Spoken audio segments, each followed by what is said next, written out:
This is where MAGA comes to talk. Welcome, one and all, to the program. And of course, the main topic of today is Jimmy Kimmel. And, you know, I know a lot of these liberals are going to say free speech, free speech. And when we start this show in just a couple of minutes, I'm going to explain to you how that does not really apply here at all. And I know people don't want to hear that, but it's the truth. At all. Okay, hold on, I gotta fix this. Let me fix the audio. Welcome, everyone.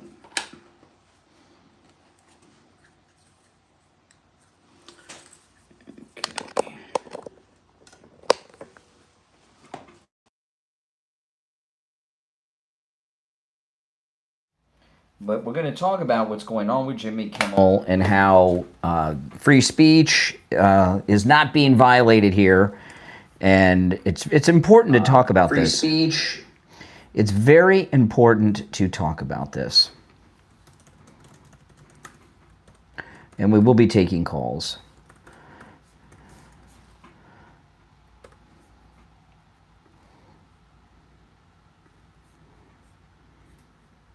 Absolutely. Of course, we'll be taking calls, and you're all welcome to call in when we get to that.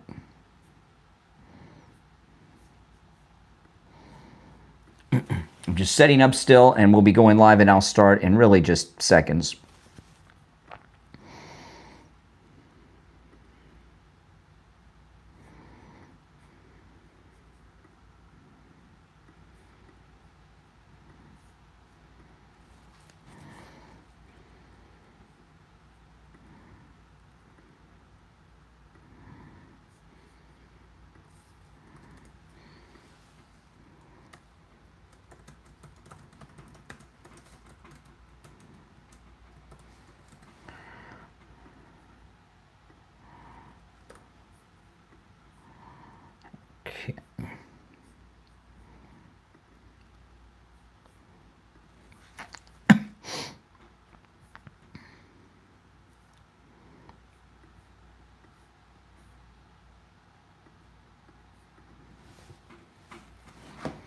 Okay.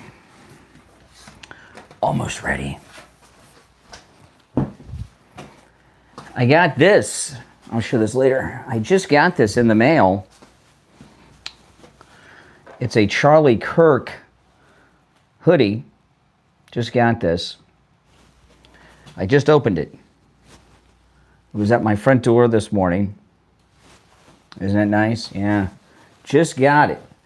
If I'd have gotten it yesterday, I'd be wearing it right now, but I just opened up the package.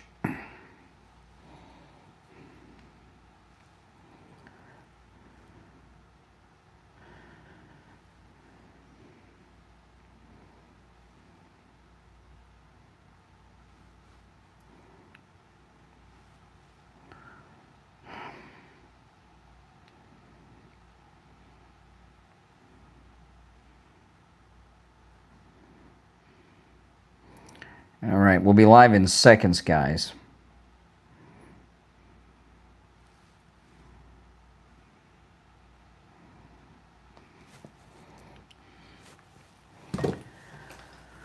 Okay. All right, now I'm going to start my main stream, okay, in just a second. If you want to hear the audio sound bites I play and see the videos that I'm talking about, you'll hop over to that other stream. Here you'll see me, you'll hear me, you'll hear the callers. But if you want to see and hear the audio and video, go to the other stream, which I'm about to start now. The other stream, by the way, there's a direct link to it in the description of this video. Okay, here we go.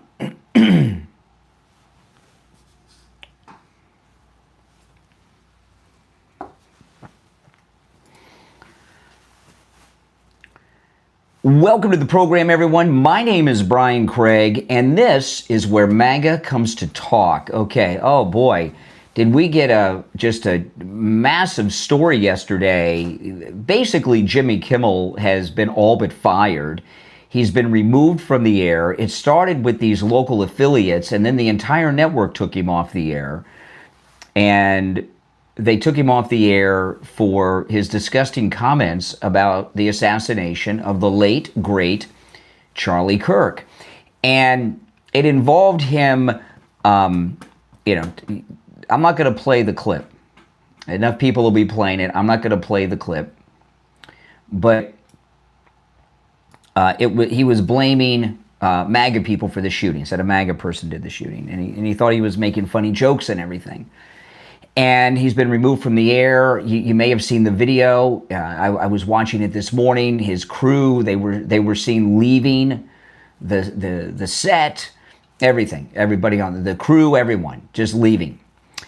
And he's off the air. And we're going to cover this today and talk about it a lot. And I know liberals are saying that, oh, well, free speech. His free speech has been violated.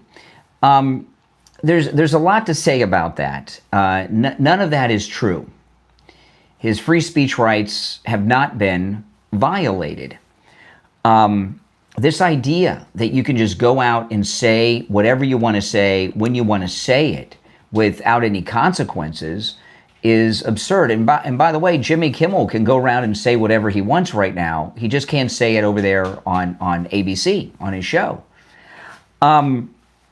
But this is what they're not factoring in. And we'll go through the audio and sound bites and liberal reaction and your calls as the morning goes on. But what they're not factoring in to this discussion is this. The two top people in the MAGA movement have both been shot. One of them killed. Of course, I'm talking about President Trump was shot in Butler. They tried to shoot him again at the golf course here in Palm Beach. And then Charlie Kirk was assassinated 8 days ago. So there are assassins out there trying to kill MAGA people. Those of us that are public people, all of us are taking precautions. I have security now. The radio station immediately called me up right after the shooting and set up security for me. And if you notice, for years and years, I've live streamed out and about in places, right? Especially on the weekends, Saturday and Sundays, you'd see me all the time live streaming at Starbucks. And I would do 1 hour, 2 hour streams in front of Starbucks. I didn't do that this past weekend. In fact, you haven't seen me do it all week, have you? I've been in the studio or at home. And that's because it's dangerous right now to go out and do that. And the left, who literally have been dancing on Charlie Kirk's grave, literally on social media, sometimes literally on TikTok and everything else, they're still saying the things they were saying that led up to the assassination of Charlie Kirk. So it's dangerous out there. We're in a time where when you say things like these Democrats are publicly saying, you are inciting violence against others. And you don't have the freedom of speech to incite violence against others. Okay? That's what's going on here. And this is what's happened with Jimmy Kimmel. And there's a lot of other things to say about it. And as the conversation goes on, I certainly will. If you would like to call in, please do. There are already people on hold. I'm going to go to the phones in a moment. The toll-free number is pinned in the live chat. 888-465-2631. It's a toll-free call no matter where you are tuned in at, all right? And, as an example of freedom of speech, like when we switch over to the radio in 30 minutes or so, a little more than that, you can't use profanity as an example, right? Is free speech limited? Is there some violation? No. You just can't go and say whatever it is you want to say whenever you want to say it without consequences. All right. The number is toll free, 888-465-2631, 888-465-2631. You're on the air. What's your name? Where are you calling from? You're on the air. All right, you missed your chance. You're on the air. What's your name? Where are you calling from? Hey, what's up, Brian? My name's Cam. I'm from Arkansas. Mm-hmm. Okay, what's on your mind? What's up, man? So I have a question for you. Hello? Yeah, I'm waiting.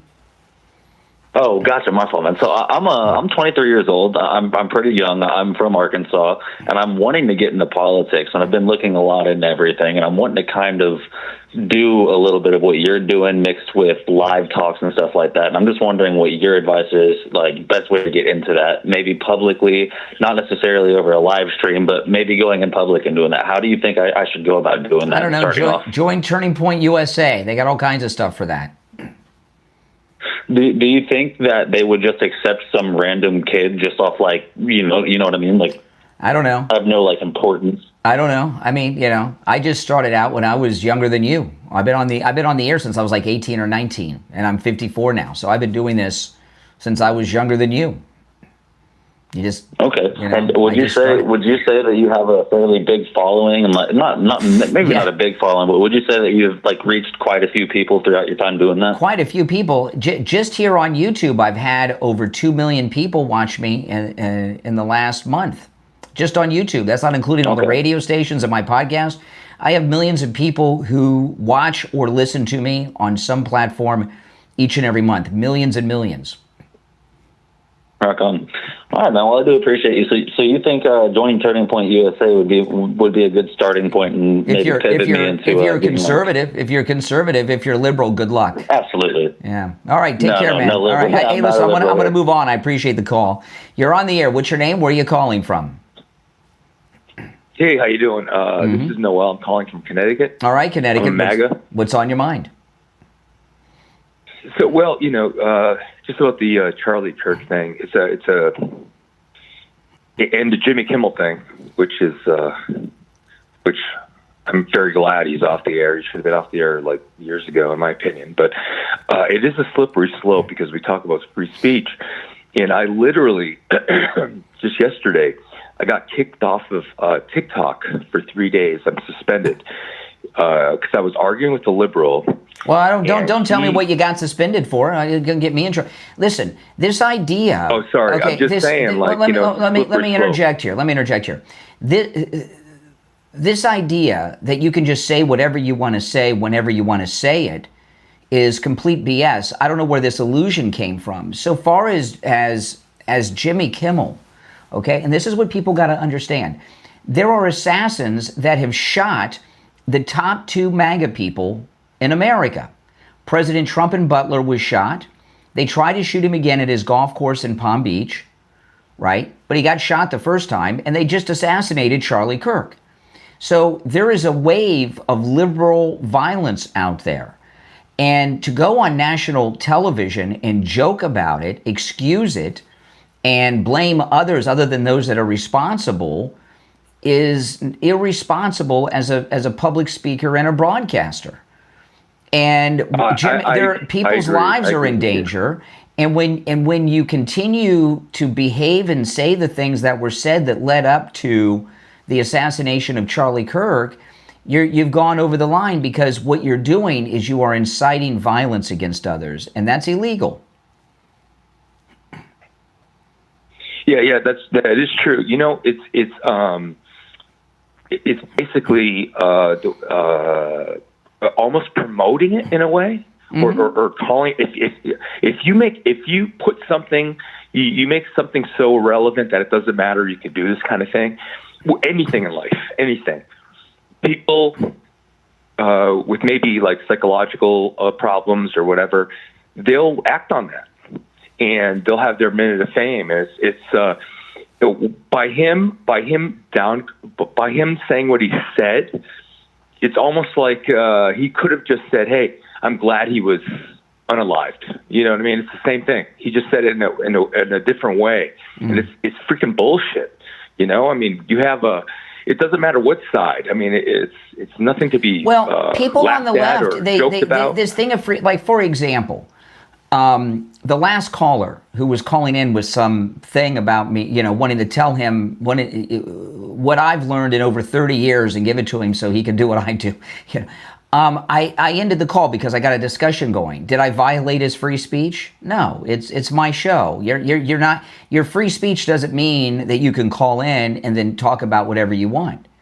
Can you go to your boss and go tell him to F himself? Well, yeah. But there's consequences for that. He's going to fire you, right? So this idea that people have right now that you just have total freedom to say and do what you want. Jimmy Kimmel can go out and say whatever it was he was saying. He just can't say it on ABC. That's the difference. Right. He's at work, basically. I mean, we see him with his suit on. He's making his jokes, but he's literally at work. He's working for someone. He's, like you said, it's a huge corporation, and they have the right, like you said, to fire him. Yeah. It's he's working. We just see him. We think, oh, he's just like some clown on TV, but it's a huge, monstrous corporation, and they also have the right, like you said, to unduly anytime. And by the way, this has happened many times. Anything illegal. People have been taken off the air for things they've said on programs many times. I mean, this goes back before the time of a lot of people, but Andrew Dice Clay was banned from MTV because of he used some profanity on the MTV Awards. So was his freedom? Sure. And then we even have we even have bans, even bans, right? They say you cannot. Okay, you have this song, and there's a certain word you cannot say. Do not say that word. And of course, the Doors, Jim Morrison will. Not only will he say it, he'll yell it because he doesn't give a crap. Or the liberals with you're out, man, you're out. Or the N-word, right? So if I use if I use the N-word, what would happen? I'd be in all kinds of trouble. You'd be gone. You'd be like me. You'd be suspended for 3 days or whatever the hell they did for me. Whatever. All right. Hey, listen. Appreciate the call. Take care. Call me again sometime. You're on the air. What's your name? Where are you calling from? You're on the air. Once, twice. All right. You missed your chance. If you're on hold, stand by. This here on CNN. By the way, the early show that I start before the radio show, which is what this is, all of the extra programming that I'm bringing you, the early show, the after show, continuing the show during the commercial breaks on the radio, that is all brought to you by Mike Lindell and MyPillow, okay? Including my afternoon show that I do live here and take live calls. It is all sponsored by MyPillow. So go to MyPillow.com, use my promo code Kane at checkout, Kane, for huge savings, and let Mike Lindell know that you are supporting him for his support of me, all right? Because he's making this extra show and all this extra content I'm giving you possible through his sponsorship. You can use my promo code Kane at checkout on all the specials at MyPillow.com. The MyPillow mattress topper, I have the MyPillow mattress topper. I've been sleeping on it for years. It will change the way you sleep. The best one I like is the 3-inch MyPillow mattress topper. And you can see it's about $50 some off with my promo code Kane at checkout. Also, the free shipping offer, you get that 3-inch MyPillow mattress topper with free shipping, okay, with my promo code Kane at checkout. And what it does, it turns your entire mattress into a big MyPillow. So if you have a lumpy, bumpy mattress, if you got a lopsided mattress, an old mattress, don't worry about it. Get that MyPillow mattress topper. Don't buy a new mattress. Use my promo code Kane at checkout, Kane. And again, the free shipping offer is in effect. And that mattress topper, it really changed my life when I started sleeping on it. I sleep better and like I've never slept before. So go to MyPillow.com and let Mike Lindell know that you're grateful for him bringing all this extra content. All right. If you're watching on the stream with the green behind me, don't listen to DVD. The feed is not down. Go to my main feed. There's a link in the description of the video if you're watching with the green behind me. And there you get the main chat, but you also get to see and hear all the video and audio that I share. You're on the air. What's your name? Where are you calling from? Hey, my name's Mikey. I'm from California. Hey, Mikey. Can you hear me? Yeah, I can hear you. What's up? I was watching your show and just wanted to call, maybe have a little discourse about free speech and what happened. Okay. Yeah, I really appreciate what you're saying. It kind of speaks to me because I've always been someone that felt that we should strive to install our values into our organizations, but there have to be limits somewhere,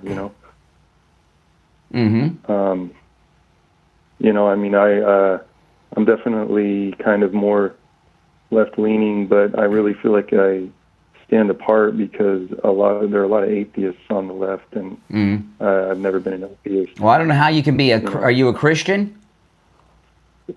Yeah.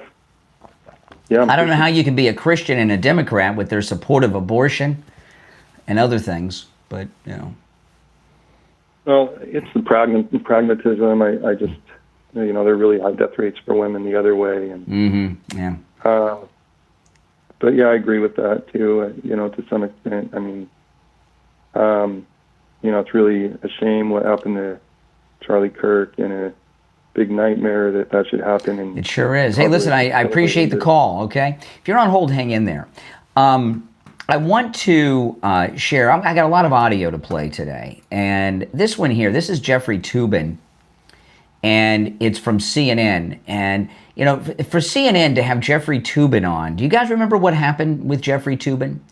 Back during the lockdown shutdown period, he has had another job with a magazine. What was it? What was the name of the publication he worked for? I can't remember the name of the publication he worked for. Somebody in the chat will remember and let me know. And they were meeting over Zoom meetings, and he was in a group Zoom meeting for his work. And this guy here, Jeffrey Toobin, who's on CNN passing judgment on everything conservative and MAGA. And he did not know that his camera was on. He thought that his camera was off on the Zoom during the meeting, and he pleasured himself fantasizing about one of the women in the business meeting at his work. I mean, and CNN, they took him off the air for a little while, and then they brought him back. That's pretty disgusting, isn't it? I can't believe they brought him back. They took him off CNN briefly, like Jimmy Kimmel's been taken off, but they brought him back. So the reason I share that story, it was a couple years back, is just so that you can gauge the morality of Jeffrey Toobin on CNN, who's passing judgment on MAGA people.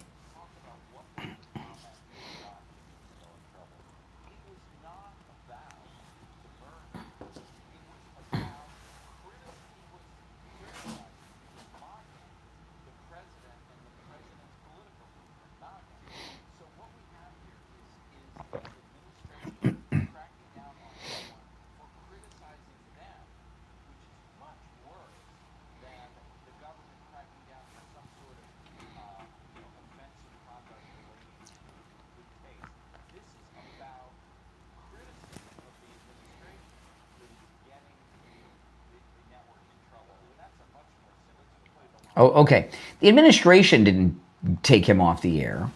A local affiliate that owned a whole bunch of stations, ABC affiliates, they decided not to carry Jimmy Kimmel. And then the network itself, ABC, made the decision. This was not a government decision. This was a decision of the companies that he worked for, taking him off the air. And if you notice, Jeffrey Toobin, this guy's shameless after what he did on that Zoom to be on television passing judgment on people. But notice how they're spreading lies here, propaganda, trying to tell you that Donald Trump took Jimmy Kimmel off the air, or Pam Bondi took Jimmy Kimmel off the air. That is not the case. All right, back to our phones. The number, if you want to call in, is toll-free. It's pinned in the live chat.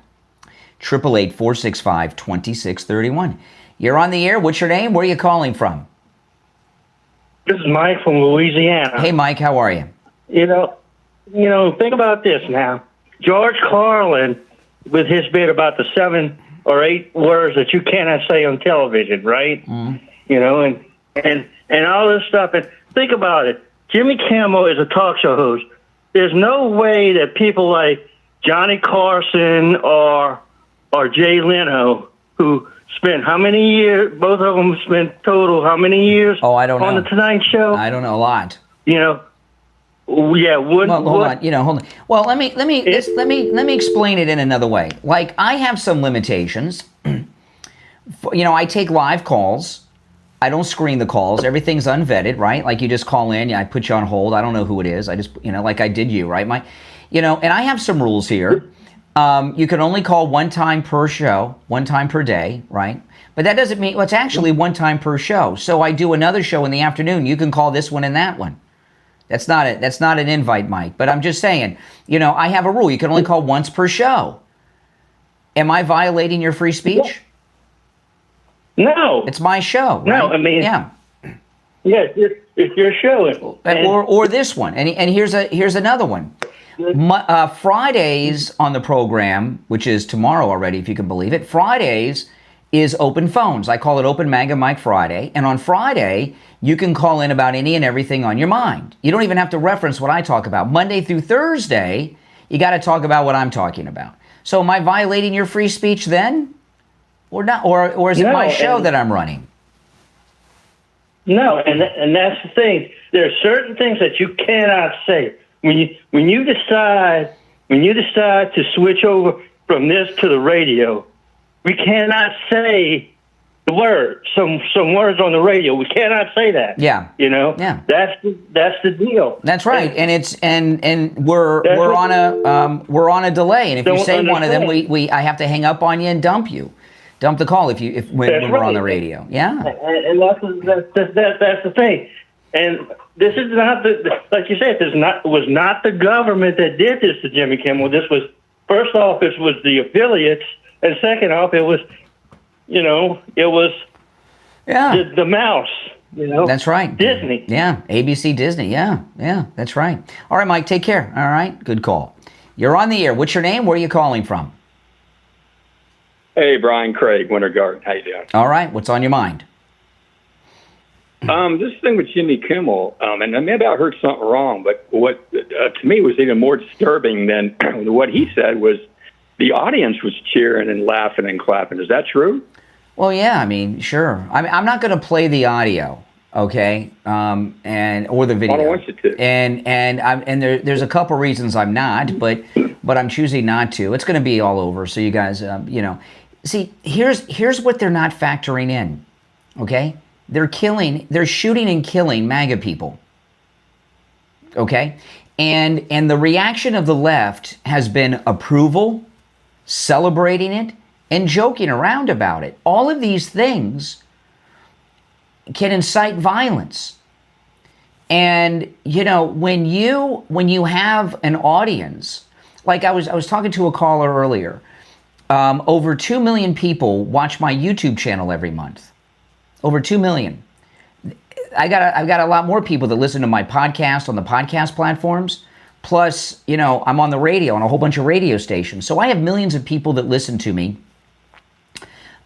each and every month on the different platforms, right? Millions. Me saying something is different than you saying something in your living room to your buddies or even at a bar, because you're talking to two people.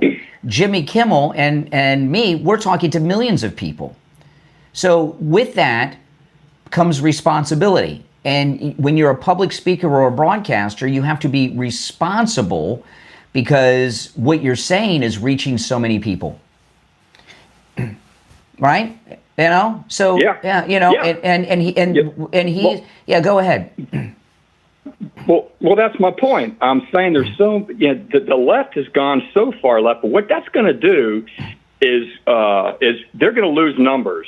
Voting registration is through the roof for Republicans. Yeah. Democrats are losing numbers. So every time they do this stuff, people think, oh, look at the left, what they're doing all. And it's a sick way of saying it, but in a way, short term, it's going to be good. Because in the long term, they're going to be out of power forever. They're going to lose everything. And that's what's happening right now. They got the loud mouths right now, but eventually they won't. And the MAGA side, the conservative side, is going to be running the country for the next generation, multiple generations. Yeah. And that's what's going to happen. Yeah. And you know, is exactly and you know what? One more thing. Let me go ahead. Well, okay, real quick. Our side keeps saying, I hear people on our side saying, okay, well, we won power, but we need to work together. We need to compromise. No, we won. If they want to compromise, they come over to our side. We say, yeah, come on over, but we're not going to meet you in the middle. You come all the way over to our side, and then we'll do things. Mm-hmm. But you have to agree with. How do you compromise on a border? Do you say, okay, let's tear half the wall down then? No, you don't do that. How do you compromise on, say, drilling? Let's do half the states we drill, another half we don't. No. If you win elections, you get to run the country based on your views, your policies, because you won the election. What's happened? The liberals have gotten out of control, where they're anarchists that aren't just inciting violence. Right. They're causing the violence. And that's my point. Yeah, and we have grown-ups running the country now, and a lot of people that are running corporations had been bullied by these woke liberals, thinking that they were the majority, and now they can be grown-ups in their own companies and not be intimidated by these evil forces of the left. And one man caused all that and changed all that. It's the man that's in the office right now. He's done the whole thing. Anybody else would have won. Even if we would have won, it'd never been the same. The Democrats would still have power, and they'd come back into power again. But the way things are going right now, we're going to be in power for the rest of our lives, your life and my life. Yeah, that's right. Okay. All right, appreciate the call. Good call. You made a lot of great points. Thanks so much. Mm-hmm. If you're on hold, hang in there. I'm going to continue to take the calls. If you're new to my program, my name is Brian Craig. This is where MAGA comes to talk. Make sure that you subscribe if you are new to the program. And please like the video. And if you could take the link and share it on your socials and get your friends to check out the program, that'd be great too. All right, let's go back to the phones. You're on the air. What's your name? Where are you calling from? Hey, this is Matthew. I'm calling from Salem, Oregon, sir. How are you tonight? All right. It's the morning. Even in Oregon, it's the morning. This is true. What's on your mind? So, I have two questions here. I'll try to keep it quick. This is my first time hearing of you. Came across your live right now. Welcome. Loved the way you speak, and I'm already subscribing right now. Awesome. Thank you. Absolutely. So I work for a very liberal company, doing ABA therapy for kiddos with autism. Mm-hmm. And this company is ran by DEI. Liberal ideologies, left and right, constant emails about what we can do to make this better for this group of people, that group of people. Yep. Coworkers have recently started kind of getting the idea that I'm not like them, that I'm a conservative, right-wing Republican. Since then, they've started treating me incredibly different, very noticeably. So I was kind of curious how you would recommend responding to that. That's the tolerant left. But the reality of the situation is, when you have a job like that. Hold on, one of my cats is about to unplug the whole stream, so give me a second and I'll answer. But come here, Hawk. Do your thing. Yeah. Oh. All right. He just scratched me in the face. This is Haku. He's one of my daughter's cats. He just scratched me on the cheek pretty bad. He was getting ready to pull out my mistake, all the wires. Yeah, on the side of my face. I'm actually bleeding. Actually, that's okay. The show must go on. Here's the thing. You're in a Jimmy Kimmel situation. And you're in a liberal workplace, so you got to keep your politics to yourself. It's like me when I go to Starbucks and I don't wear my MAGA hat in there, because I know they're liberals, and at Starbucks is when they found out who I am and what I believe, they start messing around with my coffee and giving me decaf. Right. So when you're you gotta, sometimes you gotta be on the down low. Well, and especially around kids, it's just not the place to talk about it. Yeah. I find it incredibly inappropriate, especially when they're talking, they're dressing these kids up, boys, putting them in princess dresses. They have no idea what's going on. Mm-hmm. And they're doing this. And then that's, as soon as their parents are getting close to picking them up, better change them out. We don't want them to find out. That's right. Like, what the heck are you guys doing? Yeah. This is disgusting. Well, listen, welcome to the program. I'm glad you found me. Yeah, me too. All right, take care. I'm here every day. All right, good talking to you. All right, if you're on hold, stand by. Yeah, my daughter's cat, Haku, got me pretty good. I'm bleeding on my right cheek here. It doesn't hurt, but I'm definitely bleeding. Oh, boy. Well, like I said, the show must go on. All right, let's go. You're on the air. What's your name? Where are you calling from? My name's Crystal. Yes, Crystal. What's on your mind? I just wanted to say what happened to Charles Kirk was not right. And I feel like America has, it's taken a downfall. Yeah. Yeah. Go on. All right, I guess she's out of things to say, but that's okay. You're on the air. What's your name? Where are you calling from? Hey, my name's JJ. Yeah, JJ. What Jimmy might have got in trouble for is he took Trump's scene out of that, and it was from a year prior. And Trump was asked about Charlie Kirk's death, and they showed a video from a year earlier, and Trump went on talking about building. Mm-hmm. He didn't even respond to Charlie Kirk's death. Mm-hmm. So that could have been what got him in trouble and thrown off there. Trump didn't care. Jimmy Kimmel is, I don't know how he even got that job in the first place. He's a mediocre talent who I don't think is funny. I never understood how he got that job anyway. He should never have had it. But, what's happened with late night television since the era of Trump is they weaponized it.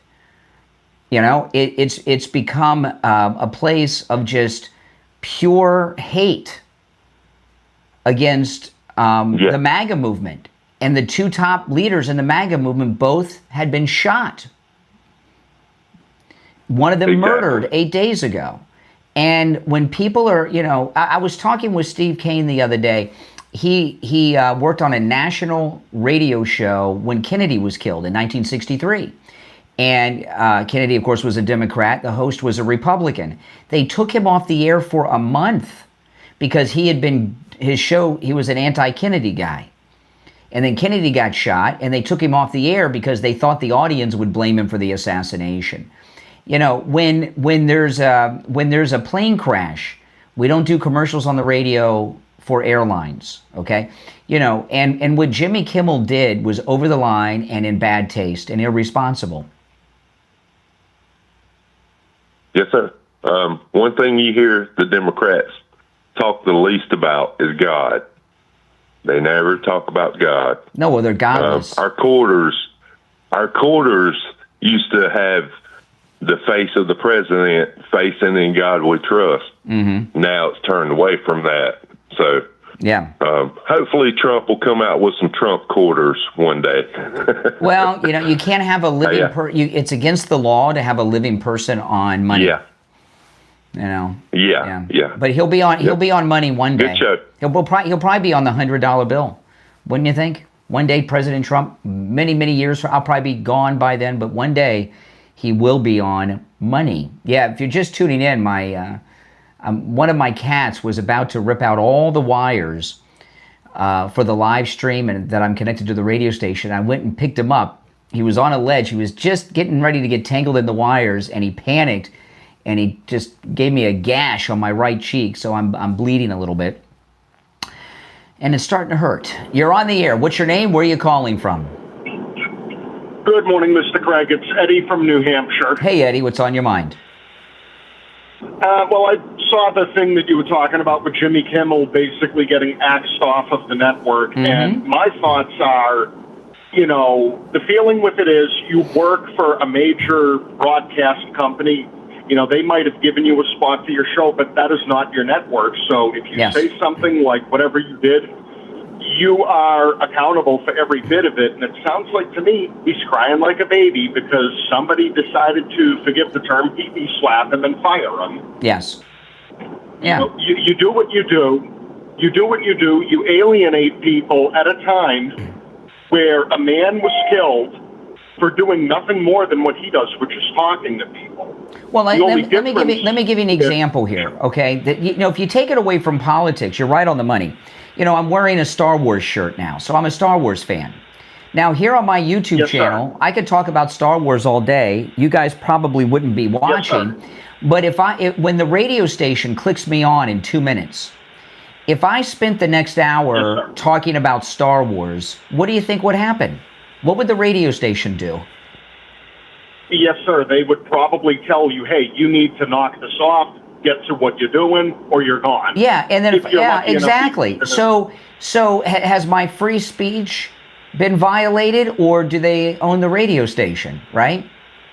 No, sir, because you're adhering to their terms of service, and if you don't, you're fired. It's called life, right? Like you have a job, you've got a dress code. And you know the thing, Mr. Craig, Jimmy Kimmel, the thing is with him, I don't think that half of the liberal moonbats out there realize that I'm a part of a bunch of different professional pages and things I've seen. Yeah. I've seen people crying they've gotten fired. I've seen them crying that they're losing their jobs. There was one woman in particular, if she even is a woman. We have about 30 seconds. We got about 30 seconds, so. Tried setting up a GoFundMe that only made $255. You're entitled to your opinion, but your social media is not your personal diary. Don't do it. You will get fired. Yeah, that's true. All right, appreciate the call. How brutal. You made some good points. They're getting ready to switch over on the radio, so I got to run, but thanks for the call. Yes, sir. Thank you. All right, now the rest of you that are on hold, stand by. In about 30 seconds, we're going to be live on the radio, and I don't want to take a call and have to interrupt it, so I'm going to have to do an intro and set the stage a little bit, and then I'm going to go to the phones. If you want to call in, the number is toll-free, and it's in the live chat, okay? We have got about 10 seconds.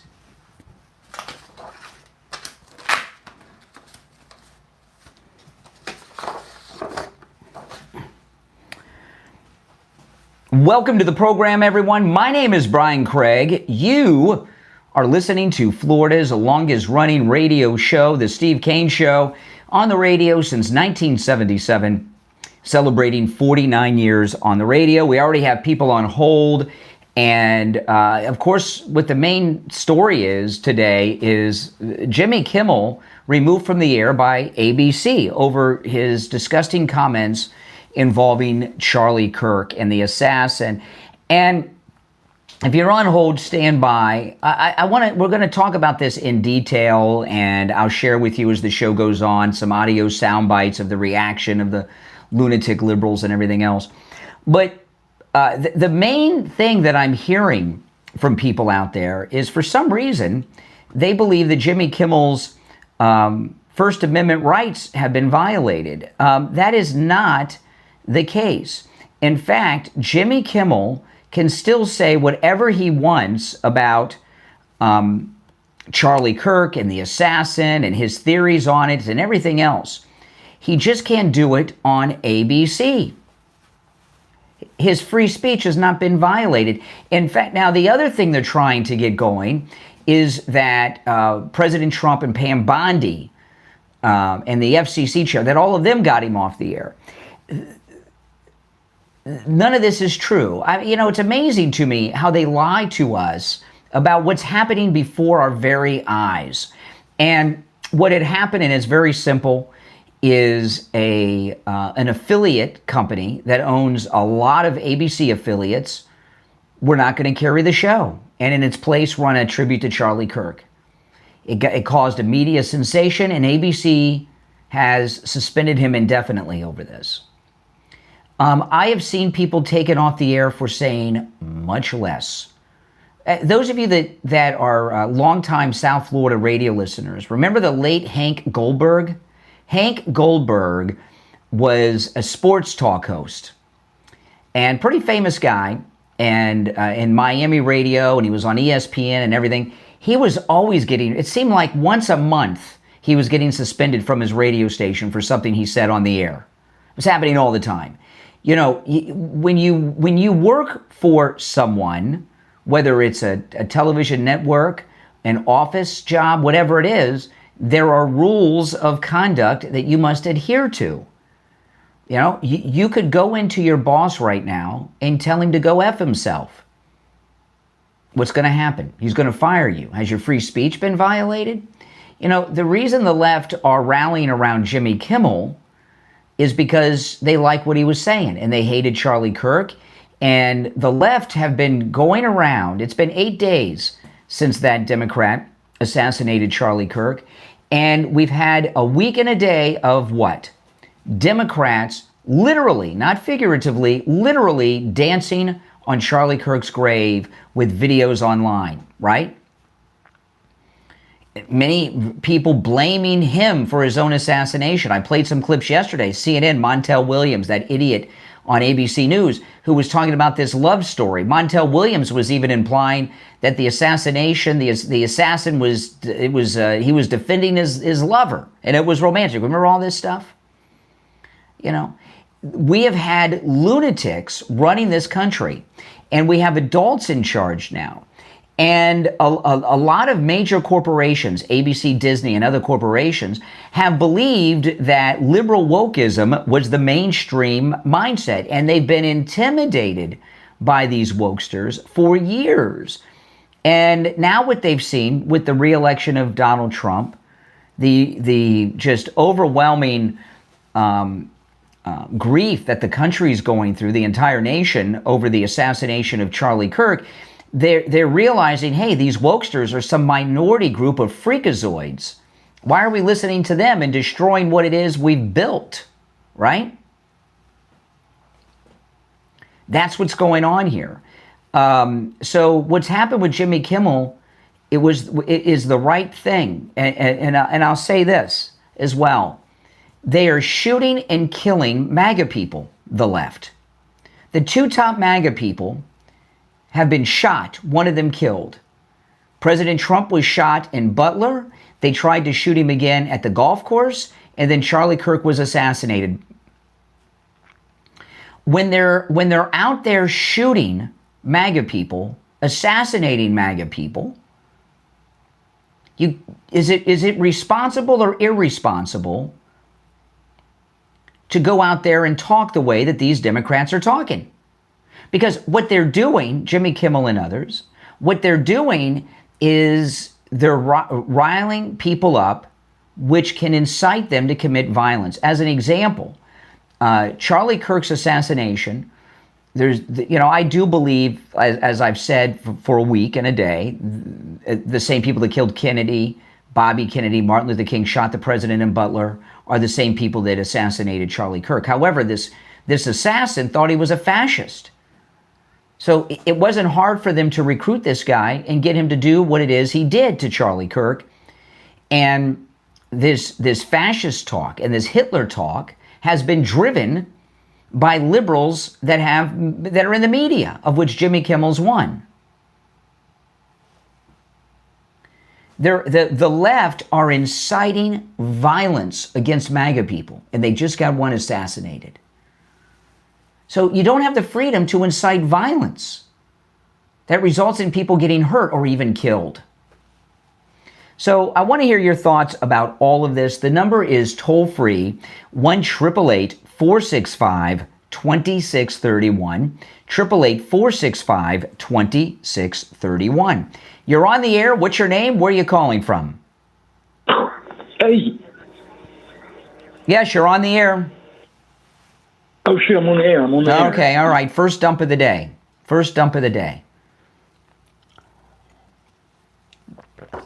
And I'm glad it happened, because it's a great moment for this to happen.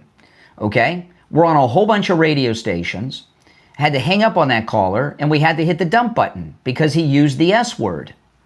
You cannot use the S word on the radio. Was his free speech violated?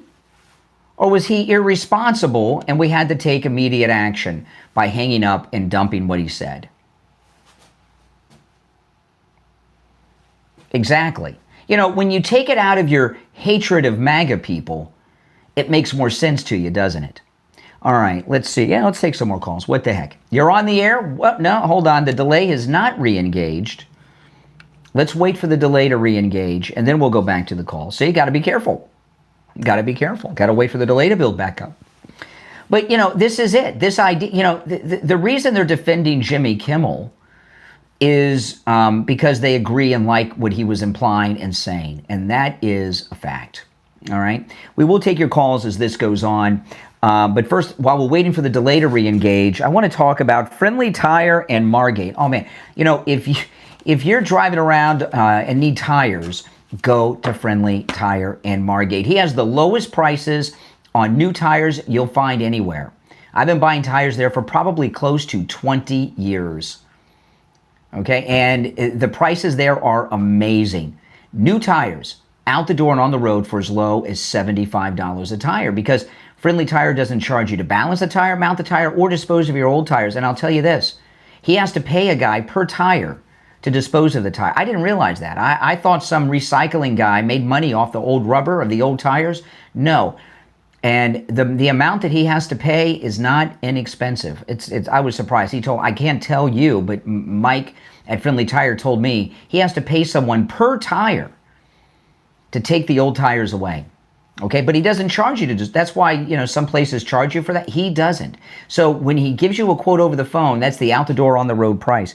He has a lot of great new tires, of course, all the name brands you know and love, but he has thousands of used tires in stock as well. He has all the name brands at discount prices.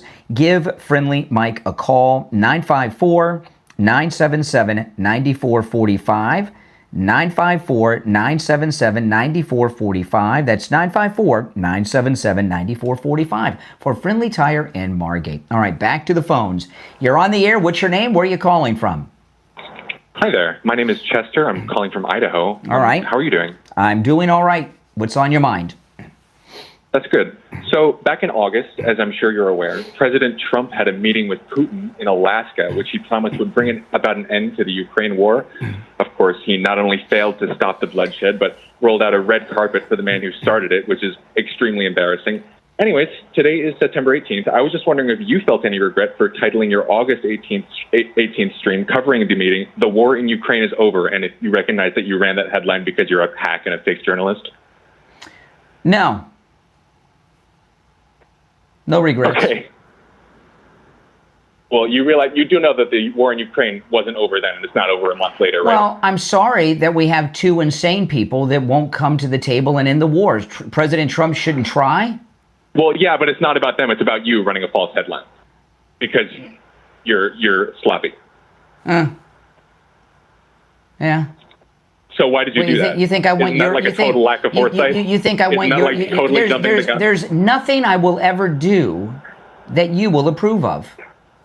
Yeah, me and everyone else with half a brain. So you're more intelligent than most. More intelligent than you. Oh, clearly. Okay. I didn't. It was very clear to me that the war in Ukraine wasn't going to end on if that gets you through your day, 18th. if that gets you through your day.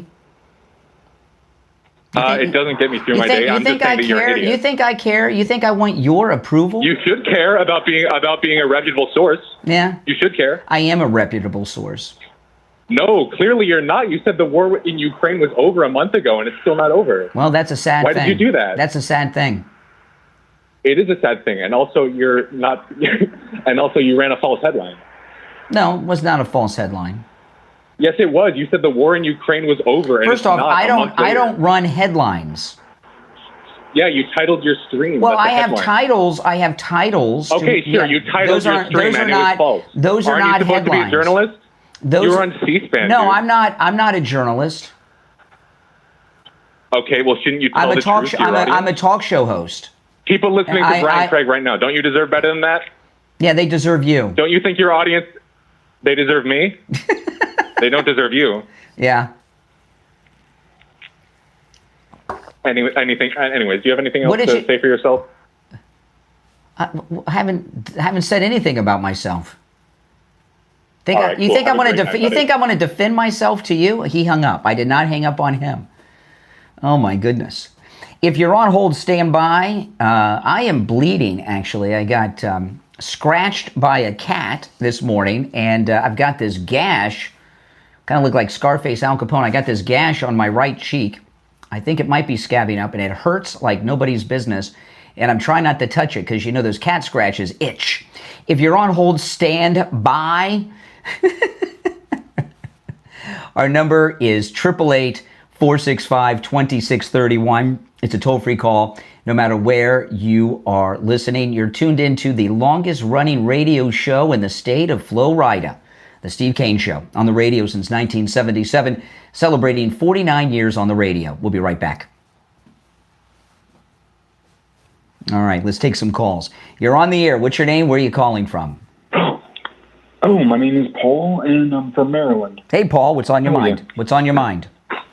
For me, like, this is not about, I'm not political at all. Like, I divide from that. It does not, I'm 24 years old, and I used to be Republican. Like, for me, I feel like the two-party system is creating division in our country. Division that we don't need. Division that I see is owing in factors of people assassinating people. Well, hold on a second. I'm confused. You're saying that it's caused division. There's always been division. Yeah, it's causing division. No. But when in the United States was there not division? That's not true. United we stand, divided we fall. That's a phrase. Tell me when in American history where the country was not divided. Definitely not the Civil War, but... Well, tell me when. What period? What period? When was the country united? I'd say the Revolution. No, there were a bunch. No, in fact, not only during the American Revolution. You shouldn't embrace that, dude. No, in fact, there were. You ever heard of loyalist? You know, Benedict Arnold. No, there was a big division, and in fact, the loyalists to England. Many of them were tarred and feathered by other colonists during the Revolution. No, there was great division during the American Revolution. For me, I don't see the whole part of being Republican or Democrat. Then you'll be a person that doesn't have a voice. Then you won't be taking part in anything. No, I actually do have a voice. I'm making people recognize that. But it doesn't mean anything. Other people can hear that. It has no influence. I'm a 24-year-old man. Yeah. I said if you're not, you guys are killing each other. And just deal with it if people are going to kill each other. No, we're not killing each other. The left are killing MAGA people. Okay. What MAGA people? What Democrats? Wait a second. What MAGA people? What MAGA people have killed, and who have they killed? Dude, you have not seen how they fucking act? Tell me. Act crazy. Tell me. No. You said slow down. Slow down, dude. I've seen videos. Hold on. Slow down. All right. Like the way how I used to act. Stop talking for a second. Stop talking for a second. What MAGA person has killed? What MAGA person has killed a Democrat? And who did they kill? Inciting violence, maybe? You don't know. Okay, there you go. They're killing us. By the way, watch your mouth. You can't use all that language. My goodness. There's always been division because people have different opinions. All right, we'll be back on the air in about a minute. So I'm not going to take any calls till we get back on the break from the break. That's just a naive child. There was unity during the American Revolution. Are you kidding me? They tarred and feathered other American colonists who were siding with the British. Yeah. Benedict Arnold, an American colonial general who betrayed the colonial army. Right? Now, there was always division. You know, they always say history is written by the victors. Looking back, you may not think there was division, but there has always been division. All right, we got about 20 seconds. If you're on hold, stand by. If you want to call in, the number is toll-free and pinned in the live chat. Oh, man, I tell you. Naive. All right, here we go.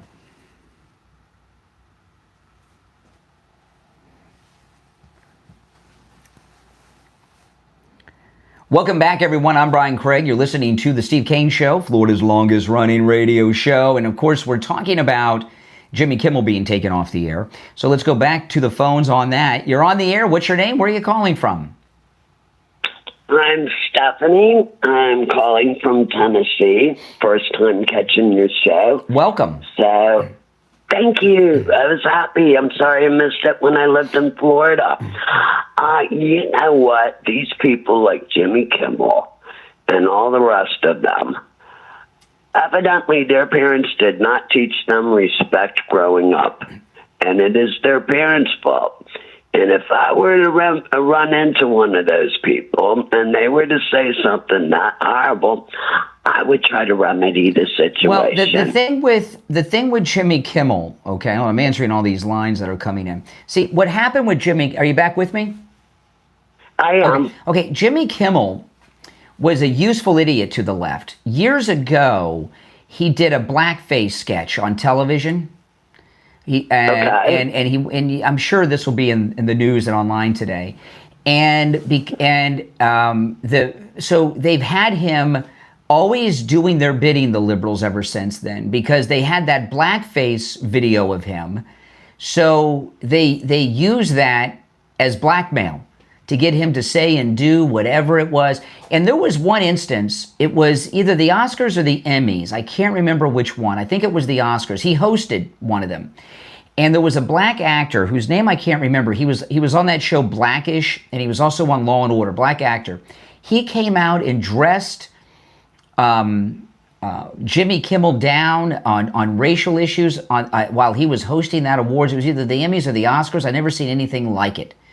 So, you know, wow. Yeah, you guys can look all that up. But because he did that blackface sketch so many years ago, they've always, not that he's not a liberal, but he's always had to say and do whatever the left wanted him to say because of that. Or they would have taken him off the air. Yeah, he got away with the blackface because he would go on television and say things like he did about Charlie Kirk. Wow. You know what, then, if that's the case and I was Jimmy Kimmel, I would tell everybody how they blackmailed me. Yeah.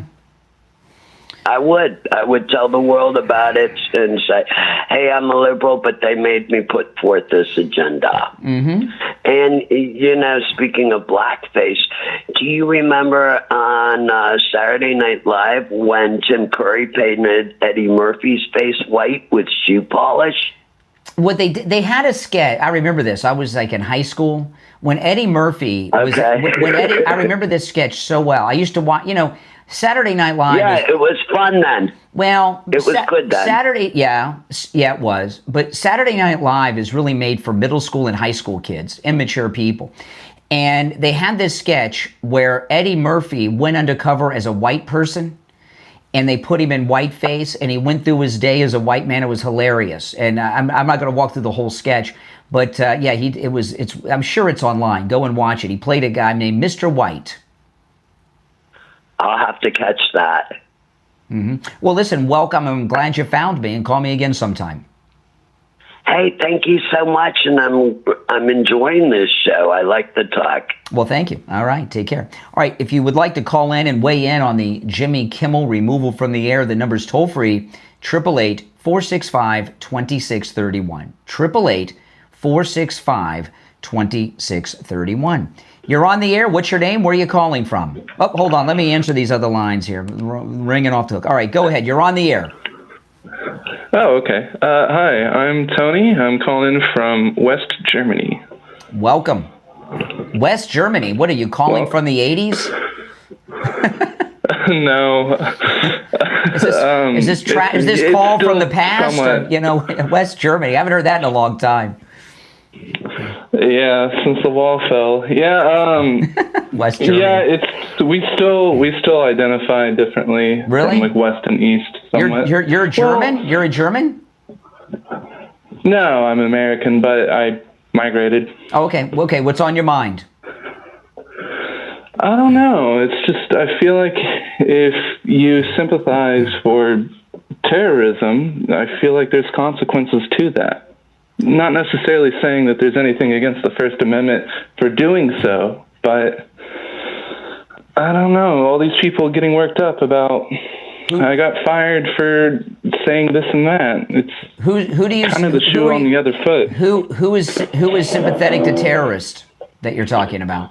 Well, there are those who were glorifying the death of Charlie. Yeah, Democrats. And yeah, I guess even if you claim not to be a Democrat, it goes beyond your political spectrum in that sense that if this is just a hard line, you can't do that.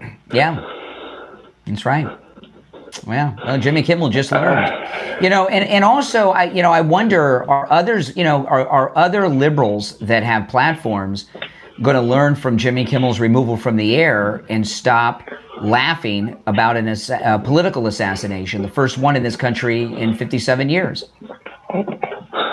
No. And here's my reasoning is the reason that they don't do that is they disassociate what happened as some sort of necessary evil, or in their mind, the people that they are against, no matter how moderate or right you are on the political spectrum, is you are the absolute evil in their mind. You must be stopped. And there's no rhyme or reason to it.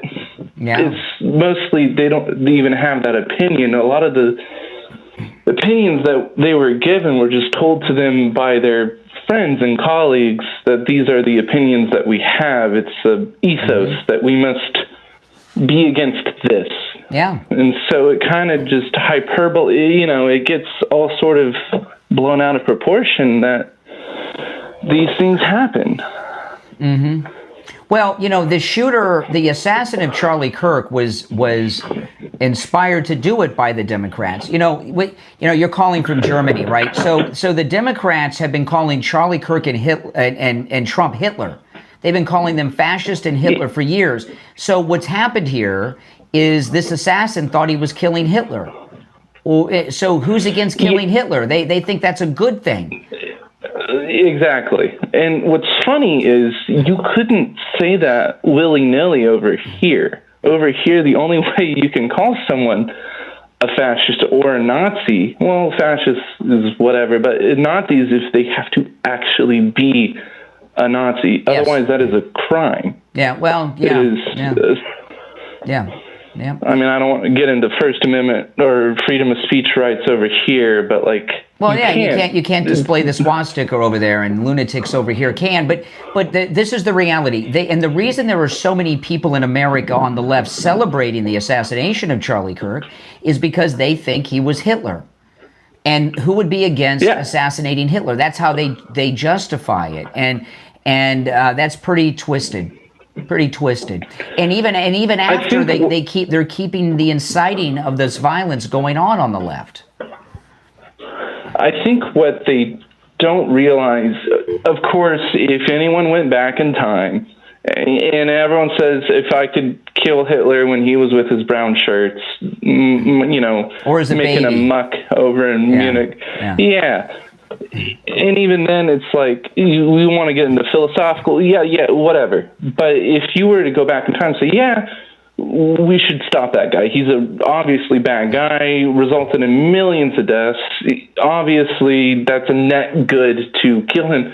But they don't understand the rationalization of equivalent. This is a false equivalency. They don't see that.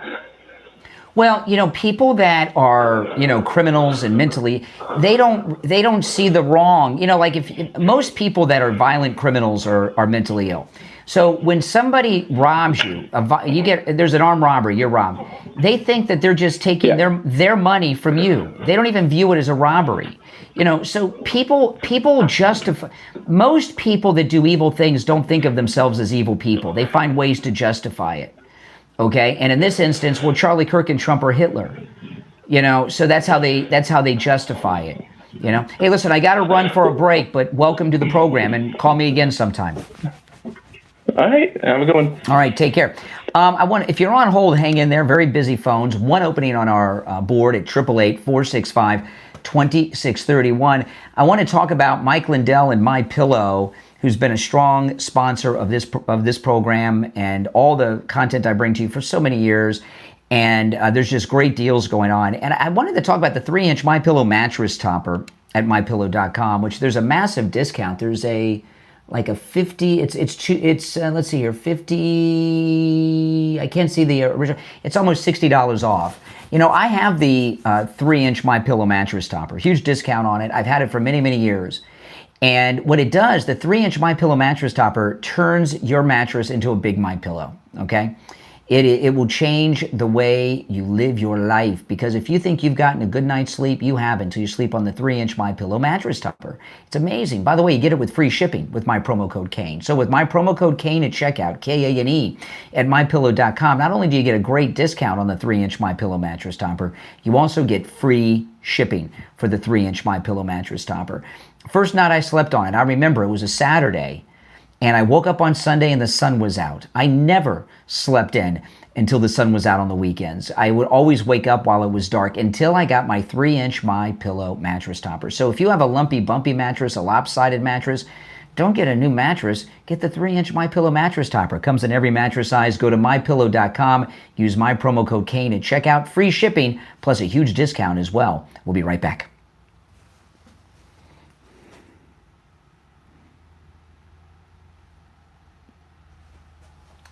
Okay.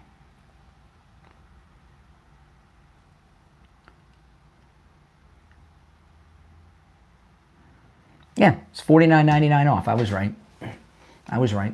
Thank you so much, Peter, for this super chat. All right, let's take a call while we're in break. You're on the air. What's your name? Where are you calling from? Yeah, good morning. It's Richie. Good morning, Brian. Hey, Richie, what's up? Yeah, I'm going to tell you why Jimmy Kimmel's off the air. I'm going to try to. Here's the deal.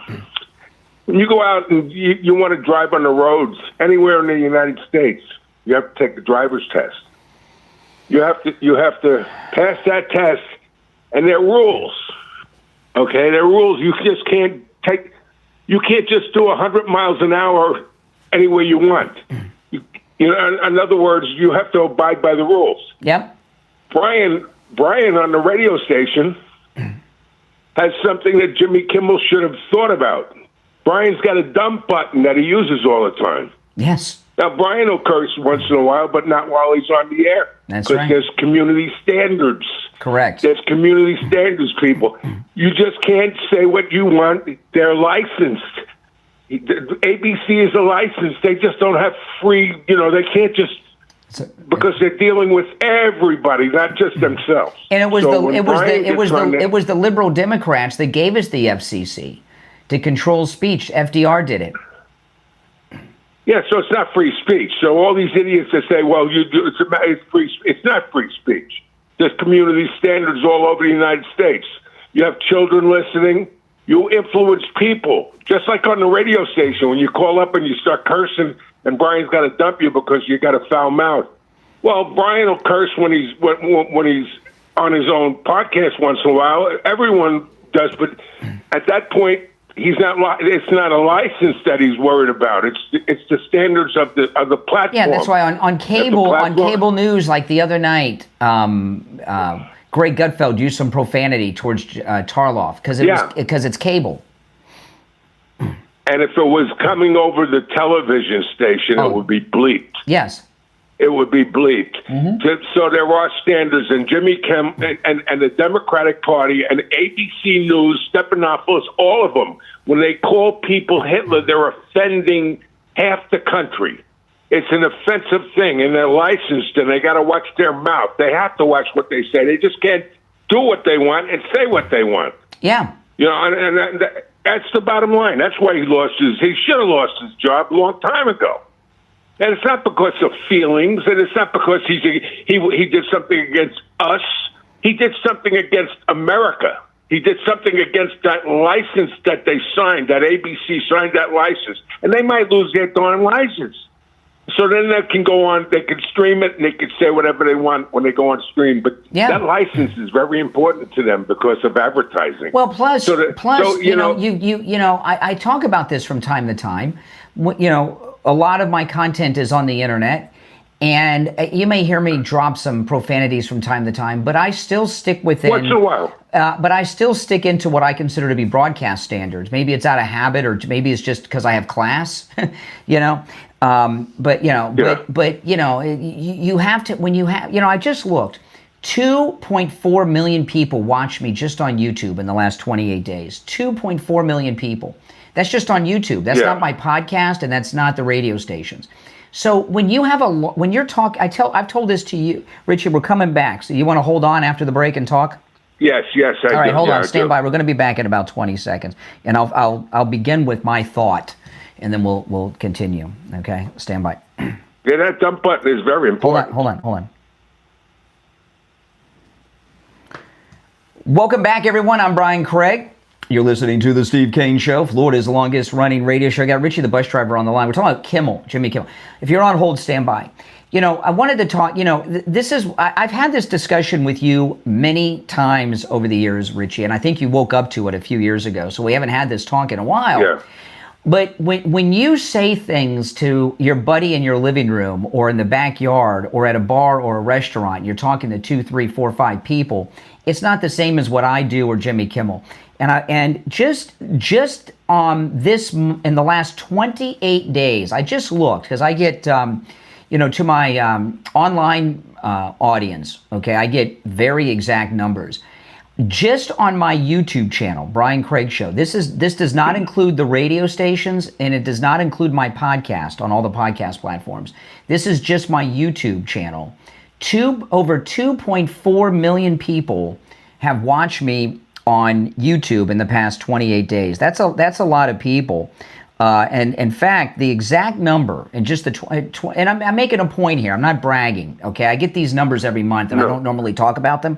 In the last 28 days, this is just on my YouTube channel. 2,492,779 people have watched me on YouTube alone in the last 28 days. When you're talking to almost 3 million people, 2.5 million people, you've got to have some responsibility. It's not talking to your buddies in the living room or in the break room. And when you're talking to a group that large, like Jimmy Kimmel, right? You know, you've got to have some standards and practices. And one of the reasons that this assassination happened is because the left in the media have been calling Charlie Kirk and President Trump Hitler for a decade. And this assassin thought he was killing Hitler. So, no one's against killing Hitler. That's a good killing Hitler. Well, yeah, give the guy a medal, right? You know, so what Jimmy Kimmel and these others have been doing is inciting others to go out and commit violence. And that can't be tolerated. Yeah, that's what the reaction, and I call it the left. The reaction of these people is definitely because of not just the internet. It's because of people like Jimmy Kimmel. I mean, that's their reaction. So they have to be responsible. They're working for a company that has a license over the air. They just can't, like I said, they just can't get a driver's license and do what they want on the road. They share the road with America, everybody. So you have to have guidelines. If you do what you want, it's a free-for-all. And they can't have that. They're licensed. And Jimmy Kimmel broke the license, and ABC is actually very worried they're going to get pulled. The license will be pulled because they've been warned already with Stephanopoulos. And you know what? That's another thing. You take it. If you take it out of the realm of politics, you know, I talked to a caller earlier. I'm wearing a Star Wars Hawaiian shirt right now, and I'm obviously a Star Wars fan, not this woke Disney crap that they put out. But I grew up with the original Star Wars, saw it in the theater. If at the top of the hour I come out of the break and I start talking about Star Wars for an hour, what do you think's going to happen to me? I'm just talking about Star Wars. What would happen if I started doing that? Half your audience would drop off. Well, what would the radio station do? What would the radio station do? They would tell you, hey, listen, you can't do what you're doing, what you want. Exactly. We love you, Brian, but you can't talk about Star Wars. So has my free speech been violated? If they tell me I can't talk about Star Wars? No, because you're working for a company that signs a license. There you go. They own it. They own it. So exactly. Yeah. So they have to protect themselves. Jimmy Kimmel has to go. All these people that are the Sunday shows, all of this that's on major TV networks and the internet, all influences these crazies after the fact that Charlie was assassinated. The reason Charlie was assassinated is one thing, but the reaction is 10 times even worse. I never thought I'd see people stomping on candles and basically on his grave and talking the way they're talking. I remember when President Trump, they had that play, and that lady held President Trump's bloody head up. That was wrong too. And they love to put that out there. I mean, this is just disgusting already, and it's got to stop. It's got to stop.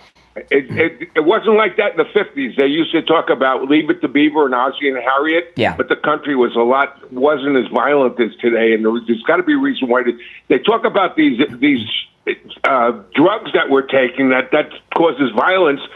Their mouth causes a lot of violence. Yeah. And they got to watch what they say. I mean, they got to be responsible. It's called responsible broadcasting.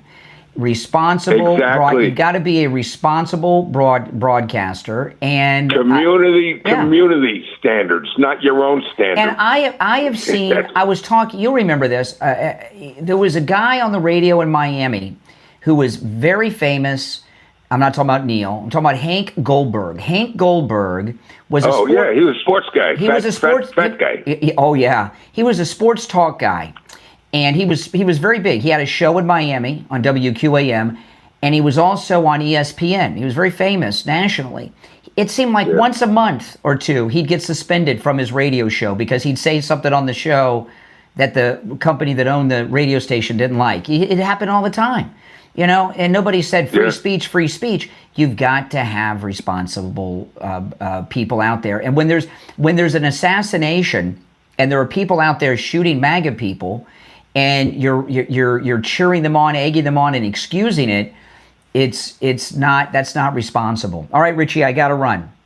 Have a good morning. All right, take care. Did I just violate Richie's free speech by ending the call? He'd like to be here till 9. All right, let's go. You're on the air. What's your name? Where are you calling from? Yeah, it's Renee from Harlem. Hey, Renee. Yeah, so first of all, you guys, you are giving yourself so much credit for how many people are listening to your show. One of the things you should do is try to get some information so you don't disinform the people. One of the things that you really have no idea what you're talking about. Do you know what being a Jew means? You know what that word We're not talking about that today. We're not talking about that. We're talking. No, I'm sorry. Excuse me. We're not talking about that. It's not what we're talking about. Sorry. Did I just violate his free speech, or did I take control of the show because we have a dialogue going? All right. You're on the air. What's your name? Where are you calling from? Hi, this is Brian Weiss. Good to meet you. Yes, Brian. From Austin, Texas. Brian in Austin, Texas. What's on your mind? Yeah, so I wanted to talk about the platform that the Charlie Kirk assassination. You got to speak louder. You got to talk a little louder. Yes. Can you hear me now? I can, yes. Okay. Wonderful. I wanted to talk about the Steam group, about not the Steam group. I wanted to talk about the platform, Steam Gaming, where there's lots of censorship and there is lots and lots of conversations going on. And I made a post on the 8th, unknowing that this was going to happen, I named it Woke. I titled it Woke. And I got all these reactions, and I had no idea that I would get such a visceral reaction after the 10th, after the middle of the day. But something occurred to me that even before Charlie's death, all morning, people were debating about free speech, or people were trying to shut each other off. And then as soon as Charlie passed away and a couple hours passed, people were having debates and arguments, but real debate. But Steam was still there moderating, and they didn't. I was surprised they didn't delete what I had to say. It was mostly just an opinion about how I didn't like how change the characters mid-development. Okay, all right. I have no idea what. All right, appreciate the call, but he's talking nonsense to me. All right, hold on. If you're on hold, stand by. I just looked at the clock. It's time to take a break. I want to talk about Dr. Philip Appleton and his laser away pain treatment. Now, I remember I met Dr. Appleton, I don't know, a little more than 3 years ago. And there was a guy at the radio station. He says, hey, there's this doctor. His name's Dr. Appleton. He's got this laser treatment that can rid you of pain. He says, do you have any pains, Brian? Are you suffering from any pains? I said, yeah. I said, my right knee, I've been suffering from pain for 30 years. He says, well, let's go over and let me introduce you to Dr. Appleton. I'd never met him before, never heard of him. He didn't know me. And I go there, and Dr. Appleton examines me and everything else, and he says, okay, let's go. I'm gonna get rid of that pain. I'm gonna treat you with the laser. And I said, okay. And I'll tell you, I was skeptical. I never heard of this before. And it was on a Thursday. I remember clearly. It was a Thursday. And he treated me. I woke up the next day. The pain was already going away. He treated me again on Saturday. And when I woke up on Sunday, the pain was gone. And I was on the radio Monday telling you how after 30 years of suffering with pain in my right knee, I'm now living a pain-free life. And since then, he's rid me of pain 6 other times, sometimes the arthritis, sometimes from injuries, falling off my skateboard and stuff. And it is absolutely amazing. And I have met so many of our listeners over the 3+ years that after I first met Dr. Appleton, that are living a pain-free life too. And let me tell you, living with pain, it sucks. It sucks.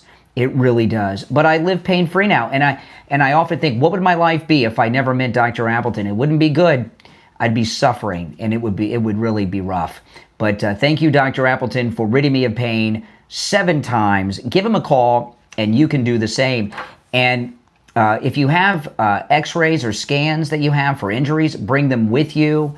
If you're thinking of having surgery, go see Dr. Appleton first, right? People, now I'm not a doctor, but I do know people that have gotten all kinds of surgeries. Oh, my knee hurts. I'm getting knee surgery. My shoulder, my back, all this stuff. And everyone that I've known personally that's gone out and gotten surgery for pain, next time I see them, it's like, well, how's that knee? How's your back? How's your shoulder? Oh, I've got my second surgery scheduled in 6 weeks. Second surgery? The first one didn't work. You're going to get another surgery? Go see Dr. Appleton, all right? His number is 954-973-0710. 954-973-0710. That's 954-973-0710. And online, AppletonCairo.com. We'll be right back. All right. You're on the air. What's your name? Where are you calling from? Hey, this is Bart from Orlando, Florida. How you doing today, Brian? All right, Orlando. What's on your mind? A couple things. I wanted to start with a question. So I see the hat on your head. Yes. And I am old enough to remember. I'm old enough to remember when presidents were only allowed to run for 2 terms. I guess I want to start with a sanitizing sanity question. Is that rage bait, unironic? What are we doing? What do you mean, rage bait? Is the hat rage bait, or do you unironically support the president? I support Congress changing the Constitution to end presidential term limits. Okay, so I just want to ask a question to do some checking for standards. Would you have accepted this if Obama had ordered Congress to do the same in 2012? I didn't say anything about ordering. I didn't say Trump should order them. I think that the Congress should take a vote, and let's let the Congress decide. Okay, wait. Well, let's. I'm not talking about ordering Congress. Let's leave ordering outside of it then. Do you think that Congress should be able to vote for something that is explicitly unconstitutional? Yeah, the Constitution's been amended 27 times. So a constitutional amendment begins in the Congress. Okay, that's fine. I'm just checking for standards. Let's remove the ordering then. Obama is cleared to run for a 3rd term against President Trump in 2012. Absolutely.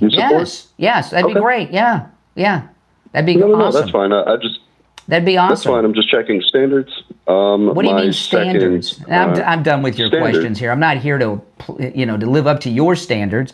All right, if you're on hold, stand by. We'll be coming back. We're in a break. Just checking standards. Oh, my goodness.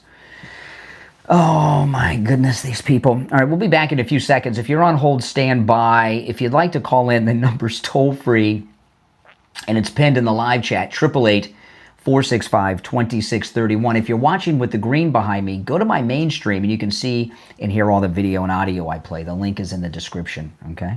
All right, stand by.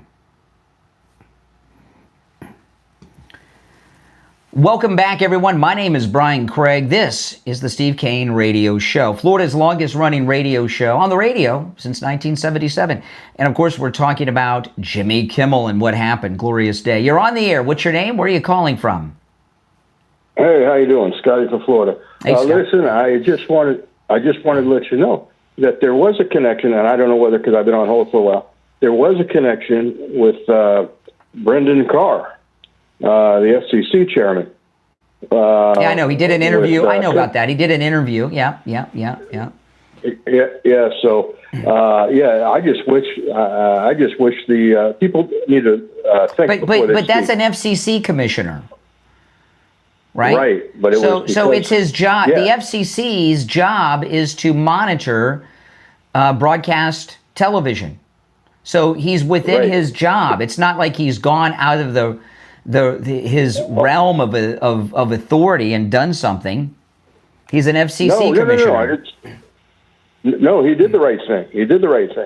And I just happened to be watching that incident in Pennsylvania, and then I all of a sudden saw the other stuff came breaking across the news with Kimmel. They should have done that with Colbert too right away.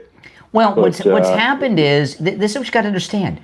The left, through their rhetoric, have incited violence that's led to an assassination and a president being shot. Okay? Yes. So you don't have the freedom to incite violence. And that's what the left have been doing since even after the Charlie Kirk assassination. Absolutely. Yeah, it's great. But I mean, it's crazy. But it's just... it's hard to believe that they've been doing it. I've never seen anything quite like it, but it's been happening. And then you have our people in Congress who are basically, they need to be put under control too, but they can say anything they want. But, when a congressperson is on the floor of Congress, they have total freedom. They can say anything. There's no consequences. While they're on the floor, speaking officially on the floor. Right, but and I saw the way the last couple of days with Kash Patel dealing with Congress. It was in the hearings, and it was crazy the way they basically attacked him. But he's the first one. He's the first witness that basically went back after him. But anyway, I do appreciate it. All right, take care. All right, thanks for the call. If you're on hold, hang in there. Let me play some of the audio I had because there's a lot. This is Brian Stelter at CNN about the Kimmel being. Well, he hasn't been fired. He's been removed from the air indefinitely.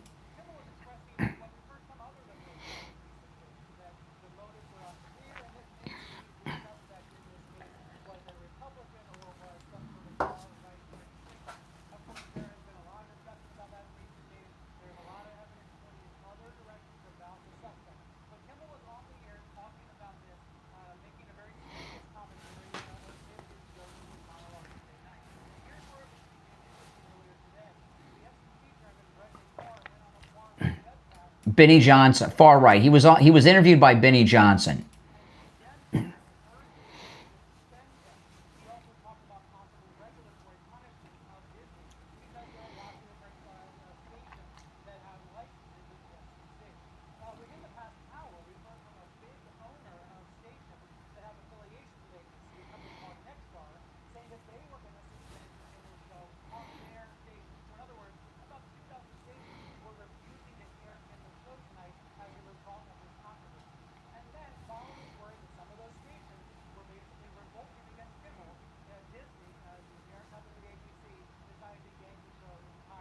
Okay, so a couple things here.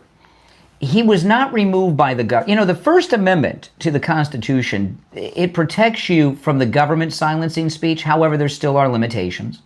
Okay. He was removed from the air by his employer who owns the stations and the network. That's it. There's no free speech violation. You know, Howard Stern's been in the news. He used to get in trouble all the time with the FCC, Howard Stern. That's why one of the reasons he went to the other thing, right?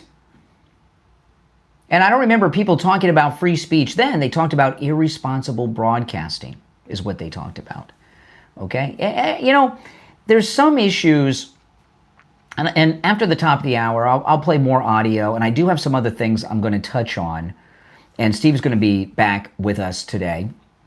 And I have this. I hope this stops bleeding. I was scratched by a cat this morning. I've got this massive gash on my right cheek that itches so much. You know how I'm fighting urges to itch because if I scratch it, if I scratch that cat scratch, I'll be paying for it, right? But you know, with this issue. Everyone knows that ABC did the right thing, even the liberals, okay? And it's almost, I feel almost foolish discussing it because it's not an issue where there's two sides. It's just the way that it is. There's not two sides to this issue. I'm sorry to tell you. And you know what? You all know it. You just hate MAGA people. And, you know, one of the things that's going on with the very small Democrat Party, because it's very small these days, the Democrats thought that they were going to be running the country for the next 200 years. The fact that President Trump has come back to a second term is so insanely crazy that it's happened, isn't it? I still can't believe it sometimes. I was watching the president with King Charles yesterday, and it just blew my freaking mind. I just can't believe it. It's crazy, isn't it? You know why? Because it's a miracle. And look at what they've tried to do to, you know, I'm not going to go through the list. You know everything they tried to do to stop him from coming back, including shooting him. And a lot of these liberals around the country, we have adults running the country now. And I was watching the cabinet meeting the other day. It was the one where or the president was signing the order changing the Defense Department to the War Department. And the whole cabinet was there, pretty much, the senior cabinet. And they're standing behind the president. I talked about this on the show at the time. I said, look, the grown-ups are running the country again. And what's happened around the country, you know, liberals they're threatening and try to intimidate. Did you hear that? There was a guy that called me that I was talking to a little bit ago, and he was asking me questions about my Trump 2028 hat. He's like, I'm checking standards. Okay, I'm checking standards. What do you think he was doing? You know what he was doing? He was trying to intimidate me. He was trying to intimidate me as if something I'm saying is wrong, illegal, a violation, and he's doing a standards check. That was a threatening phone call. You may not have realized it, but I realized it. And sometimes you'll hear that. The liberals threaten and intimidate people. Remember I was talking yesterday about Jesse Jackson and his shakedowns? He used to go to these companies. He'd go to these major corporations and say, donate money to my Rainbow Push Coalition, or I'm going to call you and your company racist, and we're going to have protest here. I'm going to be all over national television talking about it. You know, and he would do these shakedowns. Well, the wokesters have been intimidating media and major companies for a long, long time, for the last several years. And this country is really not a liberal country. It's a conservative country. But liberals are overrepresented in media and some other places, and they put pressure on people. So we don't just have the adults back in charge of the government with the Trump administration. A lot of people that run these companies, like ABC, we're seeing right now, or a couple of weeks ago, Cracker Barrel, they're able to see, wow, you know, these wokesters that have been trying to threaten us, like that caller with the standards I was just talking to, you know, no, they're a minority. They thought they were the majority. They're a minority. They have no power. They have no influence. We don't have to be intimidated by them. We can do what's right. We can be proud of our country. We can condemn, and that's what's happening here. You know, one of the big things that's going on in Trump's second term is, you know, making America great again covers so many things. But one of the things that's happening, you'll hear me reference from time to time, there's a major American reset going on. We're a reset back to normal, right? A reset back to normal. And that's where we're going right now. Okay, 1 hour down, 2 to go. It's the Steve Kane Show. My name is Brian Craig. If you're on hold, stand by. We'll take our break and be right back.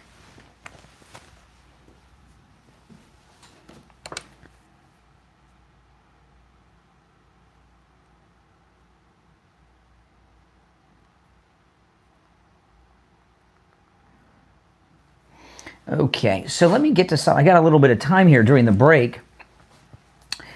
Let's see here. Yeah, I got some time. Let me play some of this audio.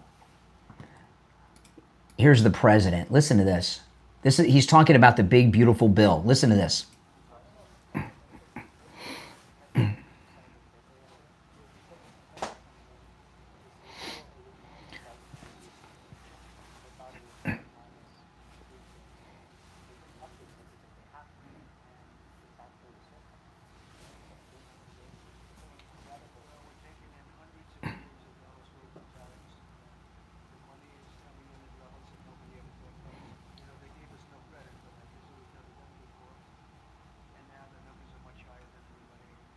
Okay, and isn't that a little exchange there?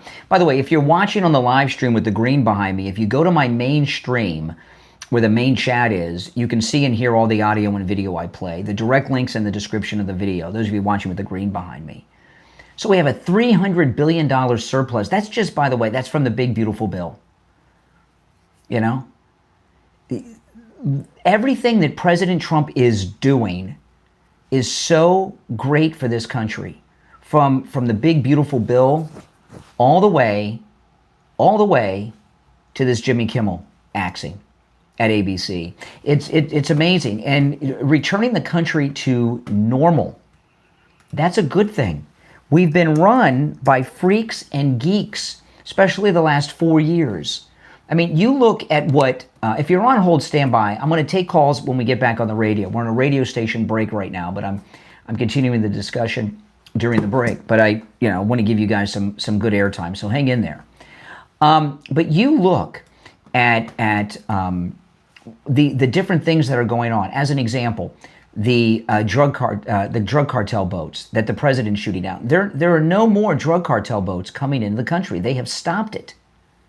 They have stopped it because they blew 2 out of the water. The first one, they did it. The second one, the cartels were testing, they blew it up, and that's it. They've stopped. How can you be against stopping drug cartels, which are front groups for China, right, to bring down our country? Who's against that? Liberals. Everything President Trump is doing is beautiful and spectacular and making the country greater each and every day. Let me see what time we're coming back. Okay, we got about 90 seconds and we'll be back. So if you're on hold, hang in there. I don't want to have to be short with you. And there's some major updates, too, that I'm going to get into on what we were talking about yesterday with Candace Owens, Ben Shapiro, and some of those things. By the way, how many of you are going to be watching the memorial service on Sunday of Charlie Kirk? Oh boy, that's going to be a tough watch, isn't it? I was surprised that Tucker Carlson, he's on the list of speakers there. After what he was saying this week, I would have thought they would have removed him from the list of speakers, but he's going to be up there on the big stage. He'll behave himself. We'll be back in 1 minute. So if you're on hold, hang in there. If you want to call in, the number is pinned in the live chat. It's toll-free, 1-888-465-2631. That's scratch looking. How's that looking, guys? Can you tell? Oh, my goodness. No, Haku did this. He was behind my computer monitors just about to rip out the wires by mistake. There's a lot of wires, and I got lights and everything here. And he was getting tangled in them, and I picked him up, and he panicked, and he scratched me. And it was bleeding. Oh, look what I got in the mail this morning. It was on my doorstep. Look at this. This hoodie. I just got this. If I would have gotten it yesterday, I'd be wearing it. It's a great hoodie. And then the back. The second hour has begun. My name is Brian Craig. You're listening to Florida's longest running radio show, The Steve Kane Show on the radio since 1977, celebrating 49 years on the radio. Callers on hold, you stand by. We'll continue to take calls, and I do have a lot of audio involving Jimmy Kimmel, but I want to share something from Netanyahu. Netanyahu released a statement. You know, they're blaming Israel, these anti-Semites, for killing Charlie Kirk. And Benjamin Netanyahu, the Prime Minister of Israel, felt that he needed to speak out on it. This is Netanyahu.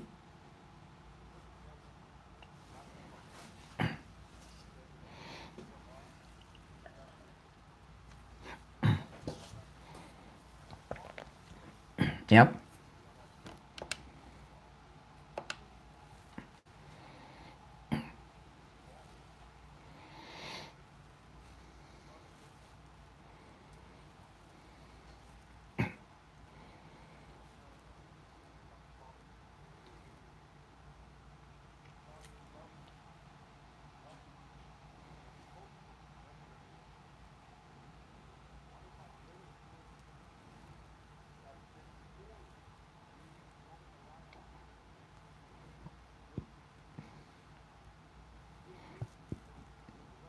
Yep.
Okay, wow. So Netanyahu's obviously talking about Tucker Carlson and Candace Owens, and he said something there at the end.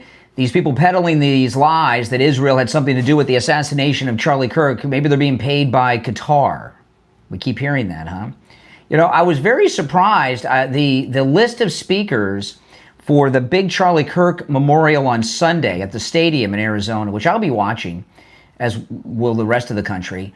I was surprised to see Tucker Carlson on the list of speakers after what he's been saying the last couple of days. All right, let's go to the phones. Our number is toll-free 888-465-2631.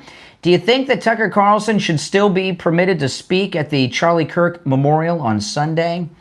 And of course, you're welcome to call in about Jimmy Kimmel as well. You're on the air. What's your name? Where are you calling from? Oh, yeah. I can hardly hear you, but anyway. All right, go ahead, Doug. I hit the wrong button. You're on fantastic. The air. No more Jimmy Kimmel. Now next we got to get some of the liars out from CNN and MSNBC, then vote out the squad people and some of the other Democrats, and the country will be a much better position and much better place than we are right now. This is great. But the other thing I was going to mention, you mentioned your 2028 hat. Yes. Well, most of the times I wear my 2028, everybody gives me a salute. Finally, somebody came over and says, "Are you against the Constitution?" I says, "No way." Well, what do you get that hat on for? You know, Trump can't run in 20 years against the Constitution. I says, "This is just an idea to change the Constitution." Well, you want him in? He's in the pocket of Israel. I said, you guys, first he was in the pocket of Russia, now he's in the pocket of, get out of here. And then we just start talking about other stuff, but they don't want to admit to anything. Yeah, I know. And I'll tell you, I have I have a very large MAGA hat collection, right? I've got a whole collection of Make America Great Again hats. I've got Alligator Alcatraz, Drill Baby Drill. Yep. There's nothing that freaks the liberals out more than the Trump 2028 hat. And the reason it's just the idea that he might run again just totally freaks them out, right? I mean, they just become. You heard the guy that called me earlier. I'm just checking standards. What checking standards? You know, give me a break. Check a standard. Yeah, man. I tell you, if everybody starts wearing the 2020 hat, I think it's a great publicity, a great advertising campaign to get people to start thinking the right way. And I don't see why we can't do it. Well, I'm going to tell you, listen, even if Trump does not run in 2028, which I very much would like him to be able to, me too, man. There will not, for the rest of his life, there will not be a Republican president that does not have his endorsement. And for many decades after that, there will not be a Republican president who does not have the endorsement of the Trump family. So Don Jr., one day Barron, Tiffany, all of them. Okay, so so they're all going to be President Trumps. To some degree. Do you understand what I mean? Oh, yeah. This is the Trump influence, and it's certainly, I think, the majority of the people, Democrats included, would like to see President Trump stay in office because he's doing a fantastic job. And Kash Patel, I just want to say that closing. Kash Patel, what a guy. Well, let me tell you, yesterday, Kash Patel cleaned the clock of the House members yesterday. I can't play too much of it because there's a lot of profanity there. Sometimes by Kash Patel. Him and Swalwell was my favorite. But, and the day before he did good with the senators too. But yesterday, what the Democrats did in the House yesterday was so disgusting. They were going on and on asking questions about Jeffrey Epstein. That was the most common thing that came out of the mouth of the Democrats with Kash Patel's hearing yesterday. And the reason they did that is because the president is being honored by the King of England, King Charles. Mm-hmm. And Epstein's a big story in England because of Prince Andrew. So they knew, and I heard Piers Morgan and other Brits say they have never seen an honor guard and honoring of a leader like this. This was very much above anything they've ever done or even seen. And these are old timers. And what the Democrats were trying to do was get Trump and Epstein in all the British papers, because Epstein's a big thing because of Prince Andrew over there. They're such low-life, disgusting, just scumbuckets. Here, our president is being honored at a level that's never happened before by the King of England, and they're trying to screw it up. I mean, come on. Man, I understand that they're Democrats and they got to do something to go against what we're saying. But, man, you think they would have somebody a little smarter to give them a little better guidance, because what they're doing is just turning everybody off. They're turning everybody off. They're their own kind. They're like, oh, man. I'm like one of the liberals I know. I'm no longer a Democrat. Okay, I never thought. I said, welcome. Well, I'm not a Republican. All right, Doug. I'm gonna let you go, but I appreciate the call. All right, take care. By the way, when I hang up on you, am I violating your First Amendment right of free speech, like the liberals are saying Jimmy Kimmel was when I let you go? I don't know. All right, take care. You're on the air. I know that he's full of shit. Oh, there you go. Dump button there. Oh my goodness. He didn't even get on the air, and he's calling me that. I had to hit the dump. Second time we had to hit the dump button today. Oh my goodness. That was a good one. I wish we didn't, but that's the, we got standards here. That guy.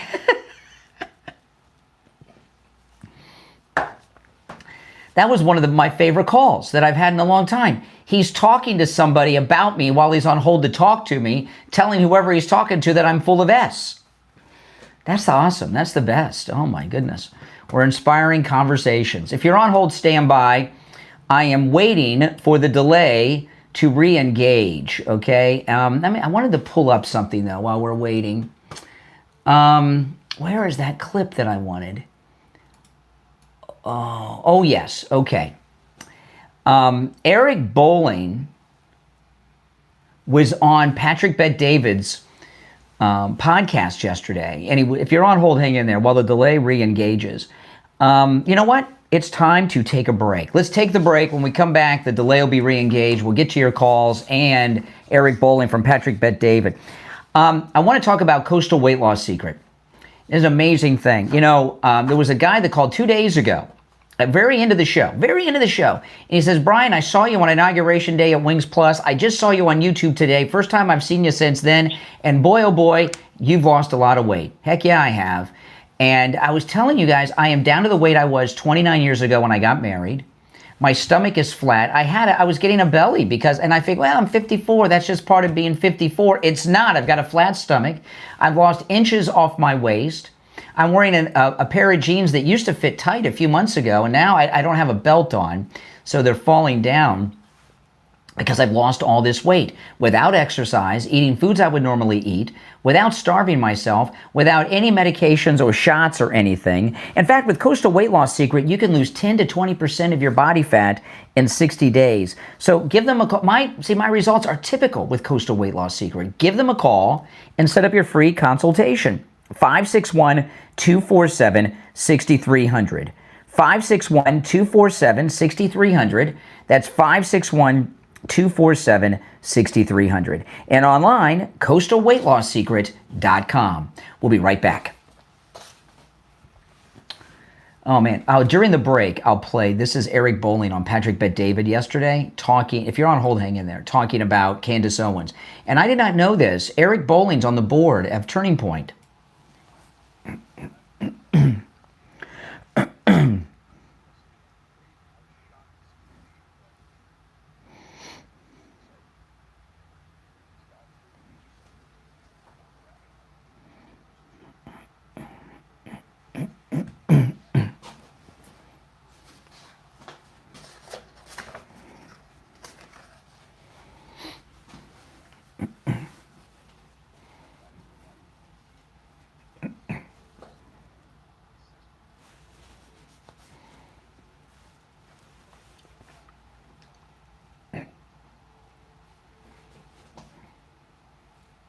Wow.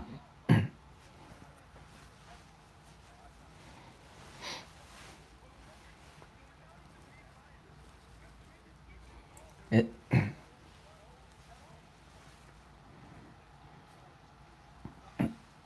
this something?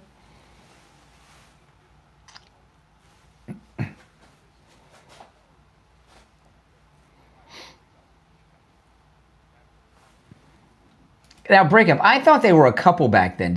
Were they? Do you think they were a couple, Charlie and Candace? When he said breakup.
There you go. I mean, that's something. I had no idea. So we got some information here. But I shared that because he said breakup. And I've often thought that they were, back in those days, for some reason, I thought they were a couple.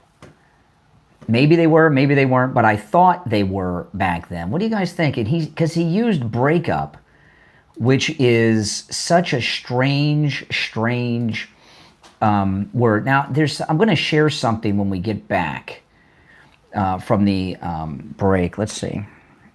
What time are we coming back?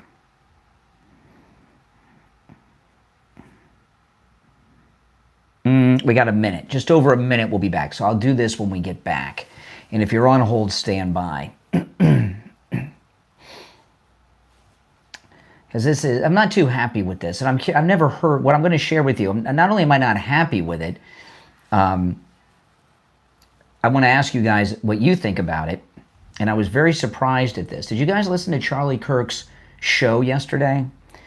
I'm going to play a clip of Charlie Kirk's show from yesterday, and I don't know how this came to be. I don't know how this came to be. If you're on hold, hang in there. Our number is, we'll be back in about 30 seconds. The number is toll-free, 888-465-2631. 888-465-2631. All right, hold on. Okay. Stand by. 15 seconds.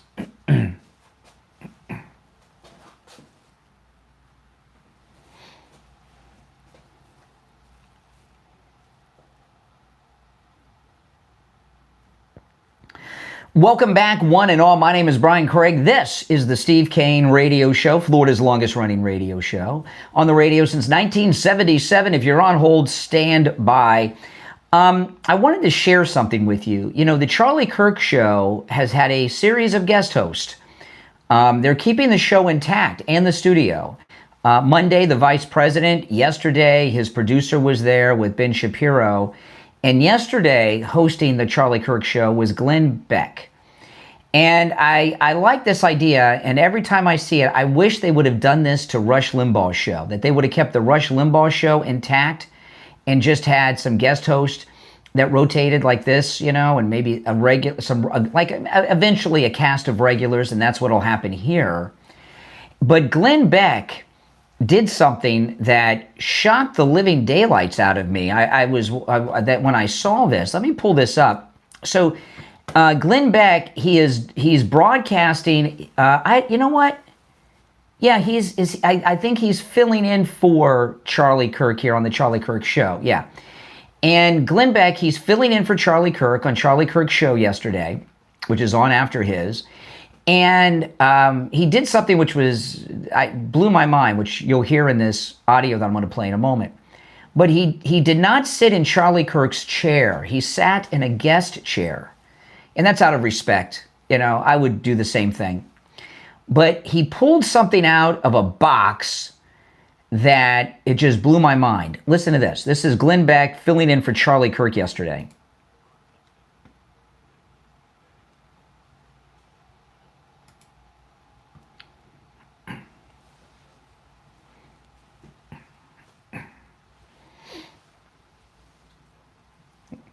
Listen to this, by his wife. Okay, yeah. By the way, it's the golden EIB microphone. So Glenn Beck has in his hand Rush Limbaugh's golden EIB microphone. He says Rush's wife gave it to him. He's crying, I can understand.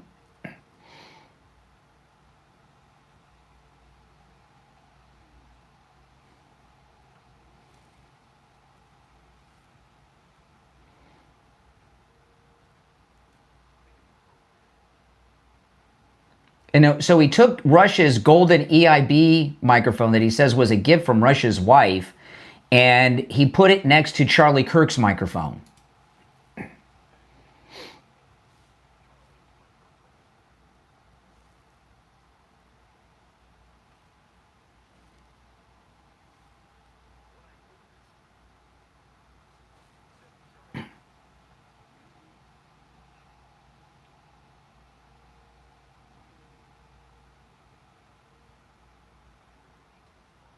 Okay, and he goes on some monologue.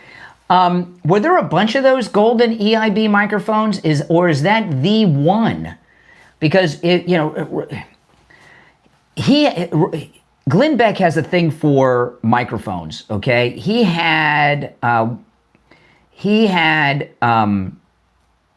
Tokyo Rose's microphone. There were, that he used to broadcast from. He still has it. I don't know if he broadcasts with it anymore. So he's got a thing about microphones. But if that is the golden EIB microphone, shouldn't that be in a museum somewhere, like the Smithsonian? I'm not against people owning things. And he said, I'm just wondering, are there others? It's pretty emotional to see him do it, but I would love to be able to go to the Smithsonian Museum and see the recreation of Rush's studio with the golden EIB microphone. But maybe he had a whole bunch of them. And does anyone know, is this one of several, or is this the only golden EIB microphone? And does anyone know the story of how Glenn Beck was the one that Rush's widow gave the microphone to? I was very surprised. I was not expecting that. All right, let's go. You're on the air. What's your name? Where are you calling from? You're on the air. What's your name? I'm JB Vance from Ohio, actually, not JD Vance, that's JB, engineer from Akron, Ohio. Okay. The main thing I wanted to touch on here is one of the best tweets I've seen in a while from Trump was, after this happened to Charlie Kirk, none of the businesses felt the need to preemptively board up their windows or feel the need to spray black-owned business on any of their banners or things when they talk about, all the news anchors saying, well, the violence is on both sides and the right needs to turn down the temperature. And I feel like, when you look at speakers like Cenk from the Young Turks, for instance, is a great example. What they're doing when they're actively calling people terrorists, Nazis, and fascists, and as a person who is the grandson of a person who died in World War II fighting actual real-life Nazis, when they're broadcasting these things to the youth and to the young and impressionable, that's not free speech. That is stochastic terrorism, and it's right on there on par with inciting fear, panic, or violence. I personally think it's worse than running into an airport and yelling the word bomb. It is. I also wanted to point out slow down before you go on to your thing about Kimmel, okay? I want to talk about this thing about Hitler and fascists. And I've talked about this a lot with callers, and I'll add something to it. I've talked about all these movies and TV shows have been made about time travelers going back in time and killing Hitler, right, when he was a baby one time. I saw one episode of The Twilight Zone. It was one of those Twilight Zone remakes. This time traveler went back in time and became the nanny for the Hitler family. And little Adolf was a baby, and go look this episode up because it had a twist at the end. So I've seen it. Okay, right. No one thinks that it would be bad to go back in time to kill Hitler. So this calling Trump and Charlie Kirk Hitler, both of them were shot, one of them assassinated. What it does, it doesn't just inspire the violence. It also dehumanizes the individual. And this monster, who I still stand, there was a big conspiracy behind the assassination. This guy's a patsy, but he didn't think he was doing anything wrong. He thought he was shooting Hitler last week, and no one thinks it's wrong to shoot Hitler. Yes. Just like the guy. Who's the guy who shot the medical CEO? Luigi.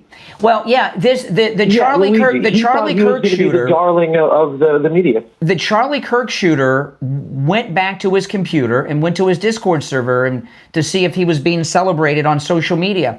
And there was the first Democrat assassin was John Wilkes Booth, right?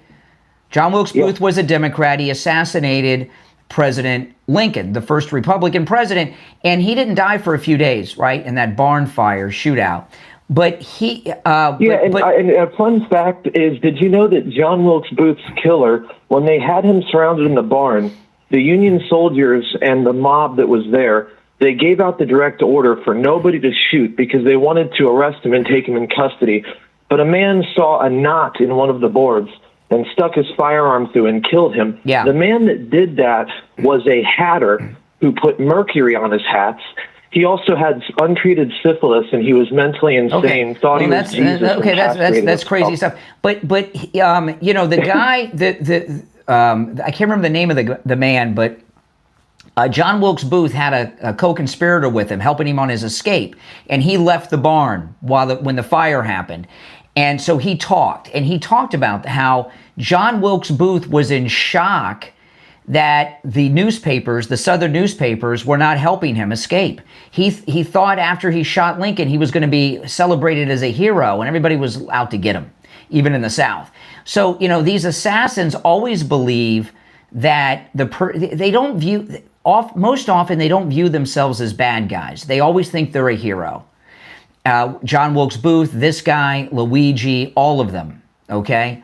And that's just the way it is. And these liberals, by calling Charlie Kirk and Trump Hitler and fascist all the time, they inspired this violence. And that is against the law to do. They incited the violence. All right, from Ohio. Well, I wanted to point out one thing really quick to your point there. I can't think of the man's name. I want to say it's something like a George Zinn or something. But do you recall, right after the shot took place, an old man was dragged away, a 71-year-old man who had a previous priors for calling in a bomb threat to a marathon. He was a liberal. The reason why they dragged him away is because he yelled out, "I did it, and I do it again." Yeah. They dragged him off and they said, "Why did you say that?" And he said, "I did that to draw attention away from the actual shooter so he could get away." Now, the shooter didn't know him ahead of time, but he absolutely ended up having an accomplice.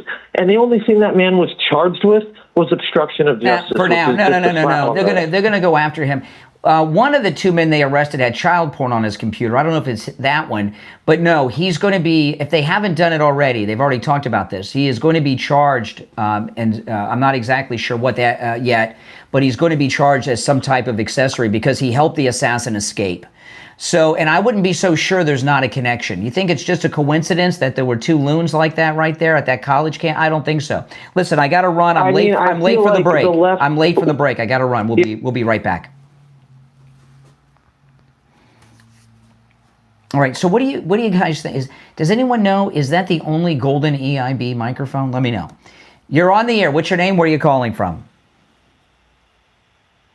Yeah, hi there. Patrick in Chicago. Hey, Patrick. Hey, Brian. Hey, thanks for your show there. It's my old stomping grounds right where you're at there in South Florida. Cool. Yeah, I just got a couple thoughts. I'm not surprised about the, canceling of the Jimmy. Oh, hold on. Let me answer all these lines that are coming in. Okay, yeah, go ahead. Okay, no problem. I'm not surprised about them canceling that show. It's long overdue, and we all saw it coming, but a little bit too late. Mm-hmm. Yep. Where do we go from here? Like, it's like I keep humming that song, from Lunatic Fringe, Where do we go from here? The country has been unified. I know we have these idiots like Jimmy Kimmel, but they're a minority. The country has been unified by this in the aftermath of this assassination. It's been a long time. The country hasn't been unified since 9/11, and I'm here to tell you that we weren't unified long after 9/11, and this is sticking together longer.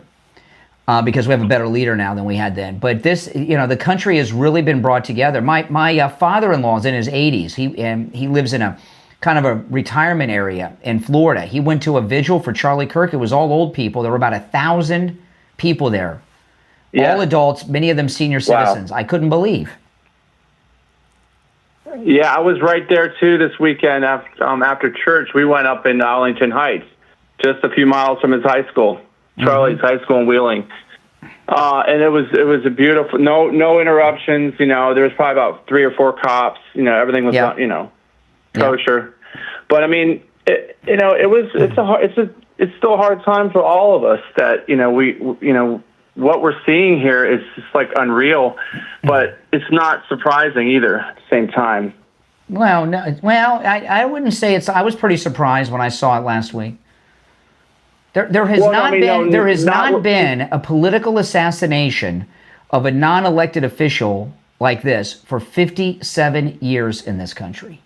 Martin Luther King. Right. No, I don't mean about the assassination. I meant about how the reactions. I meant from all the people going, haywire on social media. I'm not surprised with that. No, of course. Yeah, I'm very shocked actually. But I mean, I was worried all along. the same time. When it happened, So we just have to- when this god-awful incident happened, we knew how the left would react. They have no sense. They have no sense. Yeah, for sure. We just, I'll be praying for you and all the other people that stand, have the voices. That's what we really have to hold up in prayer. Benny Johnson's, you, and all the other conservative, fiery, just not, not afraid to speak your voice and the truth. I was watching Piers Morgan on, and on all those people. I don't know if you saw that last one with the conservative transgender. Or I don't know if he was transgender so much as the makeup artist guy, but he totally spoke out against this whole thing. Well, good for him. Riley Gaines was on, and those other two, total, I don't even think they're rhinos. They're just, they were total quacks. They're just putting their foot in their mouth. Listen, I got to run. We're getting ready, but thanks for the call. And are you new to the program? You just find me? I've been on for a little bit, but fairly new. Okay, well, welcome. Call me again sometime. You're a great caller. Definitely. Thanks again, bro. All right. Take care. If you're on hold, stand by. We're coming out of the break in seconds, okay?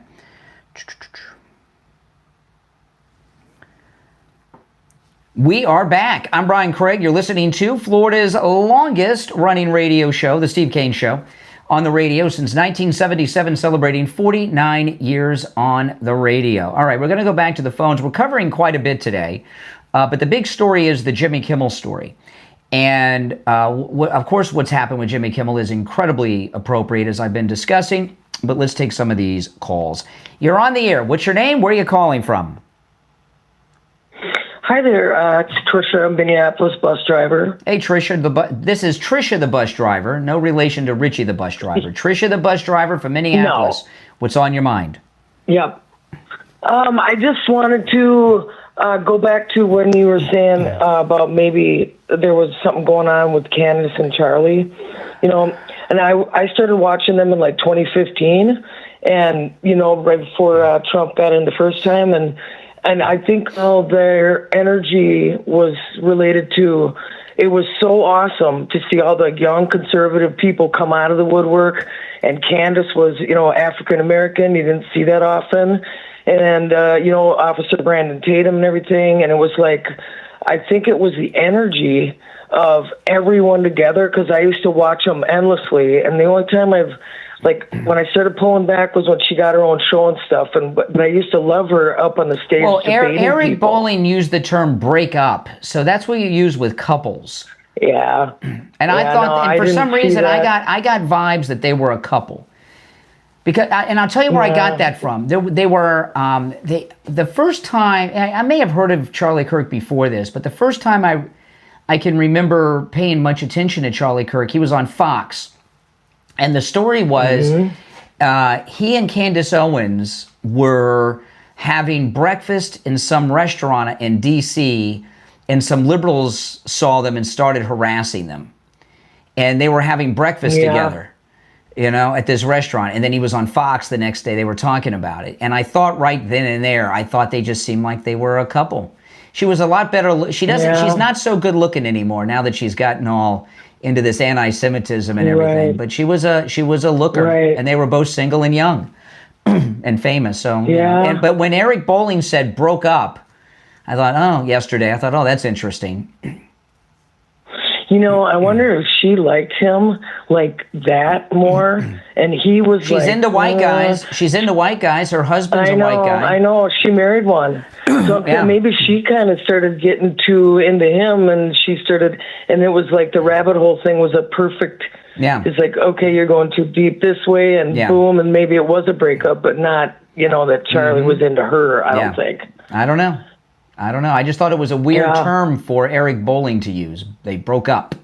Yeah, interesting. And I also think, I think it is the golden microphone is the real microphone. Listen, no beef with Glenn Beck, but I just don't think the golden EIB microphone of Rush Limbaugh belongs in some private collection of Glenn Beck. I think it belongs in the Smithsonian.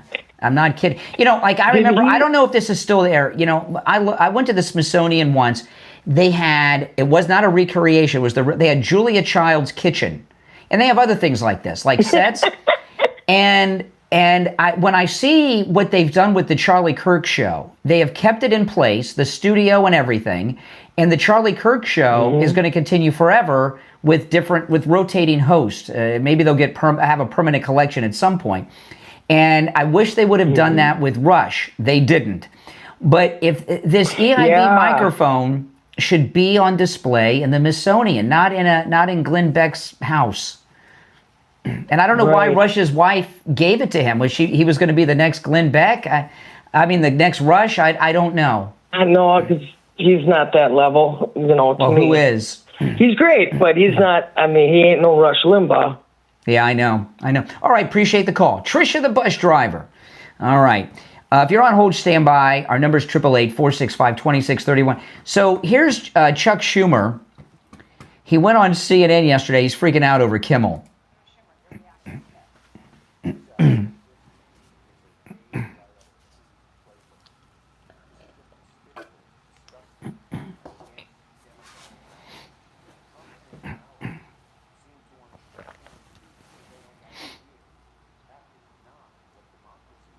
Okay, now before I play the rest of this, if you remember on January 6th, okay, on January 6th, President Trump was cut off of every means of communication from the White House. Do you remember this? This event was going on. President Trump was trying to tell the American people about it and to put out a call to leave the building and the place. Remember this? All the social media shut him down, right? They even shut the official POTUS Twitter down. And none of the networks would carry him. And this was on January 6th, while there were people still inside the Capitol building. The President of the United States had every means of communication cut off. Social media, every internet platform, and cable television, as well as broadcast television. And they said because he was going to incite violence. The other thing is, even after it was all over, I can't remember if it was the next day or the day after the next day. But I was watching Fox News, Neil Cavuto, and they were covering something live at the White House. President Trump came out to speak. This was like January 7th, 8th, or 9th, something like that. And President Trump's about to speak. It was live. Neil Cavuto, he cut away. He said, the President of the United States is about to speak. We are cutting away because he may incite violence. Do any of you remember that? I talked about it at the time. I'd never watched him again, Cavuto. I was done with him. Well, that's what's going on with Jimmy Kimmel and these liberals. They are inciting violence. They shot the two top MAGA people, killing one of them in that assassination 8 days ago of Charlie Kirk.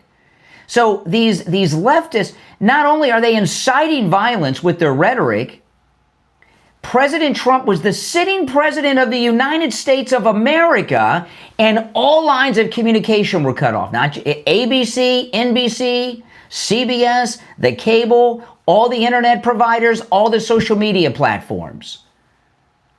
I didn't hear any of these First Amendment defenders defending the First Amendment right of the President of the United States to address the people during an event. January 6th was we didn't know what was going on at the time. We know now. But you understand what I mean? Yeah. So where was Schumer then? All right, let's get back to this. I'll rewind it. This is Schumer on CNN.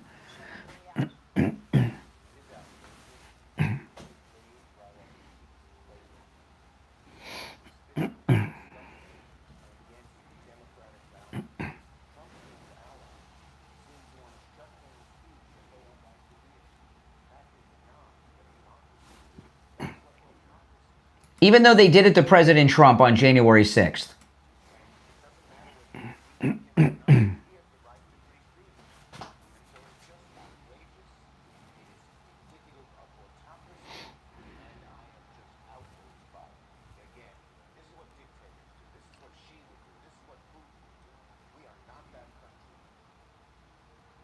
Really? They arrested President Trump, put him in jail, too, on top of all this stuff. That sounds like China. That sounds like Putin.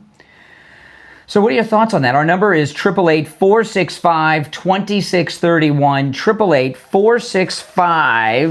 888-465-2631. I'm looking for my commercial copy. Where's my commercial copy? There it is, right here. I just want to make sure I got the phone number right. I can't remember everybody's phone number off the top of my head. I want to talk about Tom Laporta at Laporta Roofing. It is rainy season. It is hurricane season. If you're in the state of Florida, it's raining every day. If you've got a wet spot in your ceiling, you've got a leak in your roof, you want to call Tom Laporta at Laporta Roofing. He's a good MAGA guy, and he'll never sell you a roof you do not need. If you need just a simple repair, he will do it. When I was on our last cruise, there were like 4 guys that got new roofs from Tom Laporta, and then there was another guy where we had like this Tom Laporta new roof club, and I can't remember which one of our cruisers told me this, but they said, yeah, I thought I needed a new roof. I called Tom Laporta. I just had a leak. He said, and it was my air conditioning. It wasn't my roof. There was a leak from my air conditioning line. That's why I had the wet spot. And Tom Laporta told, that's amazing. Honestly, one of our listeners, he called me, and he was with an HOA, because Tom does great work with HOAs. He was with a condo community. And he had some roofers come out and give estimates. They all said they needed a new roof. Tom Laporta from Laporta Roofing came out and said, no, you just need a repair. I don't know how big of a job a big condo is, but that's just some repair. You don't get that kind of integrity, that honesty in the roofing business, except with Laporta Roofing, who stand above and beyond. And Tom Laporta gives out his cell phone number to our listeners, okay, so you can call or text. He covers both the east and west coast of Florida and everywhere in between. Give him a call, 954-604-4602. 954-604-4602. 954-604-4602. And online, LaportaRoofing.com. If you're on hold, stand by. We'll be right back.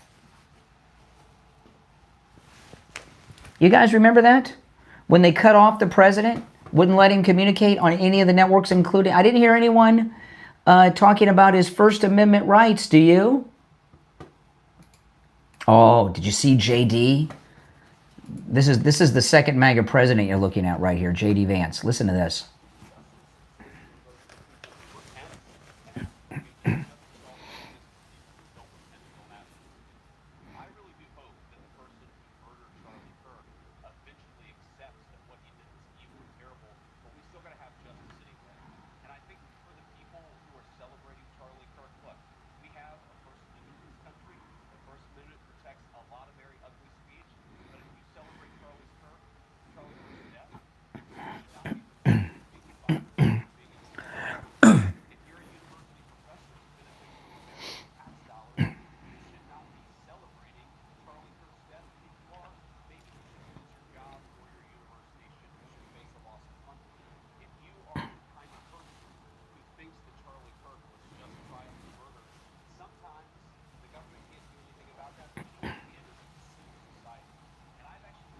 Yeah.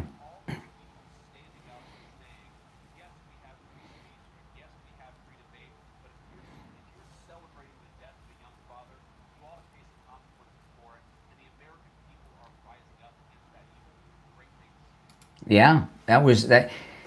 Has JD Vance not been doing a great job this week? Can you give me a yes or no in the chat? Would you be comfortable with him being the second MAGA president? What do you guys think? JD Vance, second MAGA president, is he doing a good job?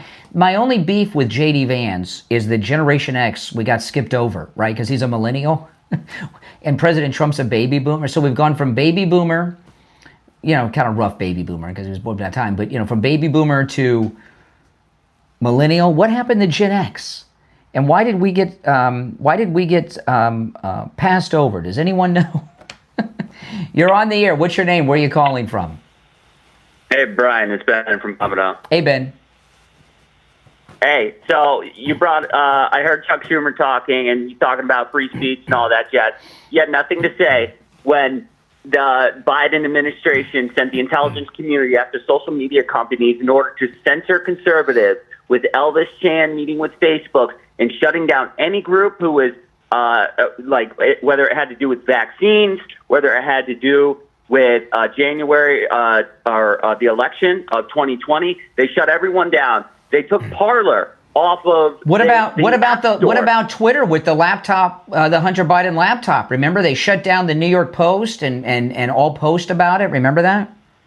Of course. Well, that was the intelligence community. The FBI went to Facebook and said that we believe this is Russian disinformation.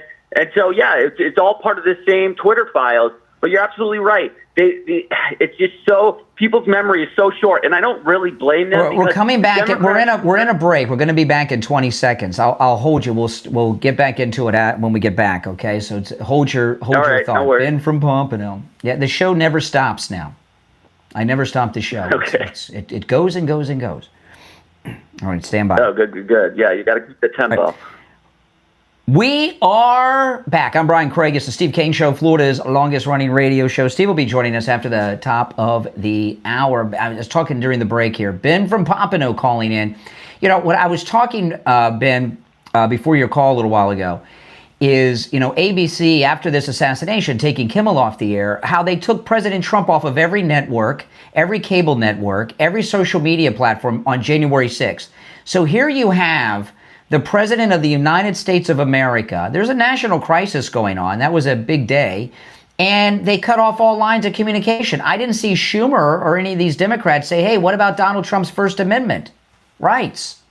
Exactly. And this comes down to the SEC. And I know a lot of people on the base might understand the Steve Munt Act, which was Obama. It was pretty much a law that said the government could not use media companies to perpetrate propaganda on the American people. And Obama rescinded that. So what we have now is ABC, people like David Muir, when Trump was doing the debates, David Muir was giving backup for Kamala. It was 3-on-1, if you remember that, the second debate. And the lady co-debater with David Muir was Kamala Harris's sorority sister. Can you believe that? Her sorority sister was the co-moderator of that debate. I couldn't believe it. Right. And this goes back to ABC. It's not like they're just being like a company trying to make money, and they're not, you know, they are actively working with one party to undermine another party. This isn't just like Trump going after ABC. ABC should be shut down because if the Steve Munt Act and was ABC, still in place, you know, ABC is The View. Yes. You think they're freaking out this morning over at The View? I didn't think it could get more toxic than Jimmy Kimmel, but yeah, when you bring up The View, like those, what is that? What do you call them? Like a bunch of cones, like the witches? I call it a coven, which if you don't know what a coven is, Google it, you'll get a laugh. It's a coven. And that show is toxic. It is poison. It's always been toxic. Always, since it debuted. Right, and that's propaganda. And so when we're finally fighting back against, the thing about the Democrats is they've gotten so used to the status quo that in the status quo has been so toxic for so long, they don't see anything wrong with it. And all of a sudden we're coming and saying, no, we're going back to normal, and they're throwing a fit. But most people have gotten so inured to this really disgusting environment where it's just nonstop Democrat propaganda. And so no wonder people, that's all they know. So we need to go back. I mean, I think this Jimmy Kimmel, he's a monster. I mean, he cries. Every time I tuned into him, he was crying about kids in cages, although he had nothing to say about the 300,000 children migrants that got sex trafficked under Biden. He didn't cry when the kids were in cages under Obama, or Obama was the deporter in chief. I mean, Kimmel's not a good man, and he shouldn't be on the airwaves because, I mean, it's a national security threat. This guy's subversive. Well, you know, when there is an act of violence, you've got to tone down the rhetoric. And like I could give you an example. When there's a plane crash, you don't run airplane commercials. You know, and you know there's something called responsibility. When there's an assassination, you don't go and justify. And if you remember, one of the things I played on yesterday's show was an ABC News reporter who was reporting about this beautiful love story between the Charlie Kirk assassin and his transgender boyfriend. that the love letters that he was writing on the ammunition and everything. Remember this? We were talking about this yesterday. Now he's taken that back. But you've got that love story at ABC with that reporter. You got Jimmy Kimmel. You got The View. It is a dangerous place, ABC News, because what they're doing is inciting violence. You know, I remember Lois Lerner was harassing the Tea Party. Remember this? Years ago, yeah, Lois Lerner. I was a little young for that. Oh, you're a little young. Yeah. Okay. Well, oh, really? Okay. Well, you know, and they had people that worked for Lois. You guys can look all this up. I'm just giving you the capsulized Reader's Digest version of this story. They had congressional hearings, and they interviewed Lois Lerner and her people on how they were using their authority at the government to harass the Tea Party organizations. And they were well, they're Nazis, they're Klansmen. And I realized then how the liberals really see us. And if you're stopping the Klan, if you're stopping the Nazis, if you're stopping Hitler, anything you do to stop them is okay, right? And that's how they rationalize it. And when you have these, yeah. Well, remember when they used the term scholastic or scholastic terrorism, where essentially a group or high prominent, like very media exposed group of people constantly say things where out of 350 million people, if you keep drilling on a message in this pseudo reality of we live in like the Handmaid's Tale, fascist, Third Reich dictatorship, eventually one person out of that 350 million will take it to heart. And so what they're doing is doing this indirect terrorism where they create the environment to create these terrorists, but they have plausible deniability. So they accuse us of that, but that's literally, every accusation is a confession. That's literally what they do. They have called Trump a Nazi, fascist, white supremacist, domestic terrorist, threat to democracy for 10 years. And so we get people like Luigi Mangione. We get people like this Robinson guy. We get you're people right. Like they've incited this violence. They wanted it. Yeah. Well, not only that, they've been celebrating it for a week. The only reason that they're a little more, the base, like crazies on TikTok have been celebrating it, but some of the higher ups have been walking up because they know they overplayed their hand, and all eyes are on them, and people hate them right now, and they know that they went too far. Don't get me wrong, they're happy he's dead. They're absolutely happy he's dead. Even the people not admitting it, like Chuck Schumer. Absolutely, they're high-fiving each other because they think now he was effective. Yes, and that there's not going to be anyone who can convert the youth, that the movement will fade away. I don't think people understand how effective Charlie Kirk was. He literally revolutionized how we chase votes. We used to chase votes after the middle, like that independent normie who didn't know what was going on. What Charlie decided was we need to go after the people who are like Republican, but they're low propensity voters. And so it's like we don't have to convince people. We just have to get the people on our side to get out. Well, you know, I saw a clip of Charlie Kirk yesterday, and he was talking. It was an interview he did, and he says, the reason that these colleges hate me, he says, because in 2 hours I can undo what 4 years of their brainwashing, and they know it. Once you pierce the echo chamber and you show them alternative views, the whole thing collapses.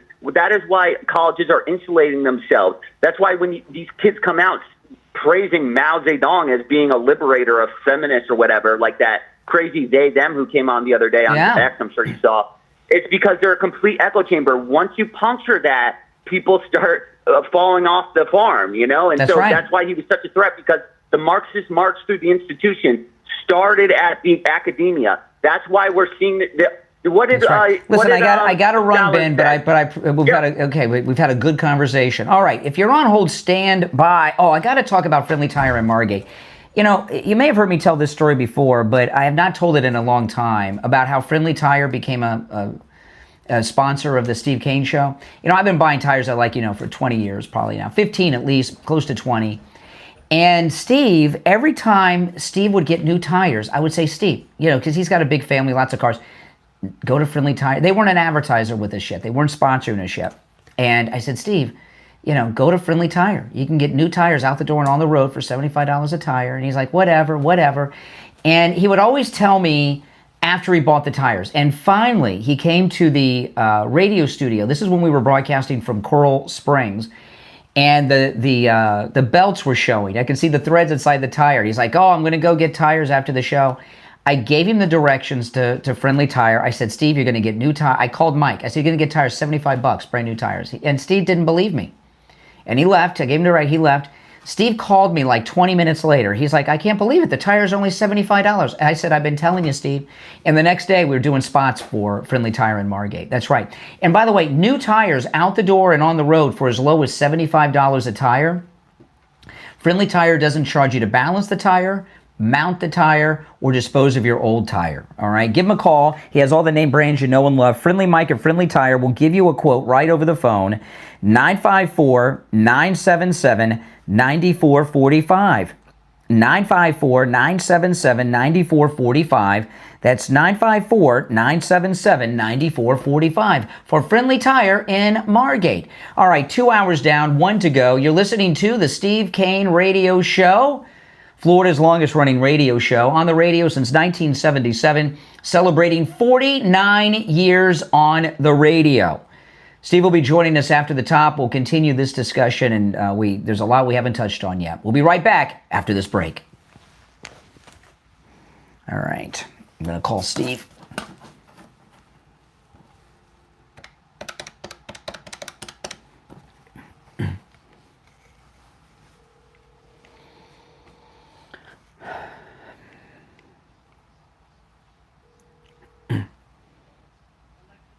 Hey, can you guys hear me?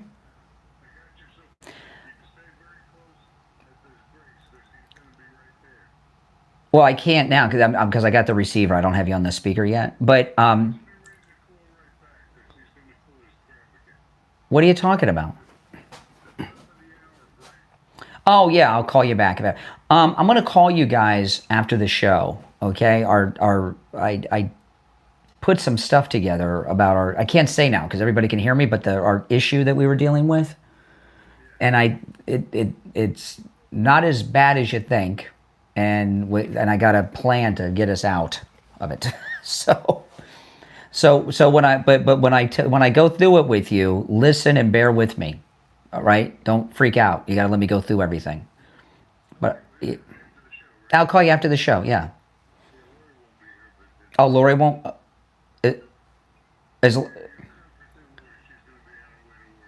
Okay, well, I'll call Lori first, and then I'll call you and go over it with you. Okay, okay, yeah, okay, hold on. Okay, all right, are you there, Steve? Yes. Okay, hold on. Let me see when are we gonna be back. For the moment. Yeah. We're gonna be back in less than 30 seconds. So hold on. Okay. It's long and different. Yeah. Okay, stand by. Okay.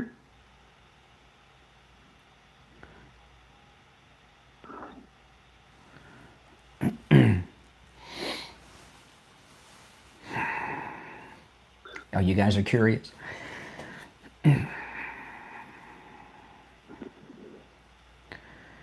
All right, welcome back. The third hour has begun. You're listening to Florida's longest running radio show, the Steve Kane Show, on the radio since 1977, celebrating 49 years on the radio. Steve Kane joining us. Hey, Steve. Good morning. How are you doing this very fine day? Good. I was talking to you during the break, and we have thousands of people watching online, and I was talking cryptically so they couldn't hear. And people are very curious as to what we were talking about. So I just saw somebody say, "I wish I could tap into that line." Well, whatever. Well, they just got to keep listening. Stay tuned. Yeah, we got a bit of an issue, and and I came up with a solution to, but it's not for the air. I wanted to talk about this Jimmy Kimmel thing, and I wanted to talk to you about it because I had a couple things. Because people are going through this free speech crap, like Jimmy Kimmel's First Amendment right has been violated, which is insane. And do you remember what I told you the first day this story broke? After the assassination of Charlie Kirk? Yes. I don't. First day that the big story broke. No, what'd you say? and I gave you a, what we in the trade call wink wink a hook. Yeah. The story here is going to end up being long run, and the danger here is about free speech. Mm-hmm. And I don't just mean their free speech. I mean everybody's free speech. Because if things continue to deteriorate, free speech is going to be the price we pay, and it's going to be a horrible loss. Because free speech is one of the great things. Of all the rights and freedoms in this country, free speech is the most important. Well, and we're going to lose it, I fear. We may disagree on this issue then with Jimmy Kimmel today. We may disagree. I don't know, because we haven't talked about it. I mean, we knew we talked last night. But, no time like the present. Okay. This is the thing. The Charlie Kirk assassination is the first major assassination in 57 years in this country with Martin Luther King, right? There have been shootings and there have been presidents shot, but presidents haven't been killed, since Kennedy, even though they've tried, right? They tried to shoot Ford. They shot Reagan, right? President Trump was shot, but they survived. But also, Charlie Kirk was not an elected official, so he's so there's. Well, isn't that a distinction without a difference? What's the difference? Well, what I mean is, whether he was elected or not. There hasn't been there's not. It's a political assassination. It's the first one since Martin Luther King 57 years ago. And it's a big deal. And I wasn't alive when King was killed, okay? You were, but I was born 3 years later. But I'm alive now. And what I've been talking about with callers it's been 8 days, what I've talked to a lot of callers is the left have been calling Trump and Charlie Kirk fascist and Hitler for 10 years, right? And when people talk about if I could go back in time and assassinate Hitler, wouldn't the world be a better place? And I don't agree with your basic framing of it. Let me tell you where I come from on this, all right? I've always been very connected to England in my heart. I relate to England in the early days when I used to travel every summer, usually to somewhere in Europe. I would always stop in England, my first stop and my last stop. And on day one, I got there on a Sunday, and I would leave a week and a day later on a Sunday because I wanted to be there to be at Speaker's Corner, which is the high point of my trip. Yeah. And Speaker's Corner, did you know the tradition of Speaker's Corner? Yeah. Tell me. It's a place where a bunch of lunatics stand on boxes and scream about anything they want from the top of their lungs. Well, it goes back 100 years or more, and it's a tradition where at Sunday is a little corner dedicated to people anybody with a soapbox can get up and say anything they want to, and they do. And the park fills up. It's a huge, gorgeous park, Speaker's Corner, and that was the pride of the heritage of Britain, to be able to get up and say whatever you want, no matter how unpopular.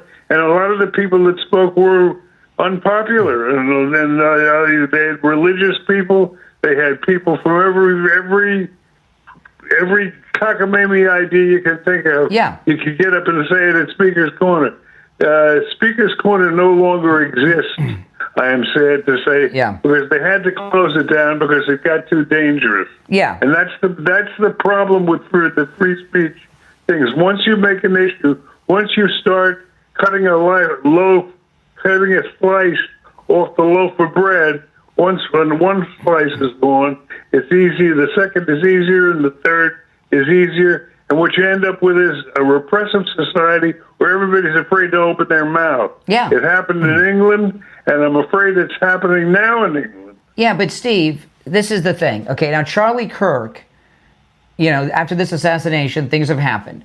Jimmy Kimmel was not taken off the air by the government. He was taken off the air by ABC. It was a corporate decision, not a government decision. I know the FCC commissioner was on TV last night. I saw it, and he was in favor of it, but he was not taken off by the government. He was taken off by ABC. ABC had another thing happen yesterday too. Okay, you weren't with us yesterday, but there was did you see the ABC reporter story? Tell me. Okay. I played this a few times on the show yesterday, but you were off yesterday. This ABC News reporter who's been covering the Charlie Kirk assassination, right? Because this guy is been arraigned and everything, and he was talking about the great romance between the assassin and his transgender boyfriend. Yes, I'm familiar with the issue. Okay, so ABC had this lunatic talking about the love letters in the text and the etchings on the bullets and everything. And then you couple that, and they were under a lot of heat because that was insanity what that guy said. I've never heard anything like that before. It was crazy. And then Jimmy Kimmel has been celebrating the assassination and things. So they were under a lot of pressure that started with the ABC News reporter. But he was not taken off the air by the government. He was taken off the air, Jimmy Kimmel, by corporate. And I talked to a caller about this. You know that I'm a big fan of Star Wars and Star Trek. If before you came on the air, I was talking about Star Wars and Star Trek, you'd be freaking out at me.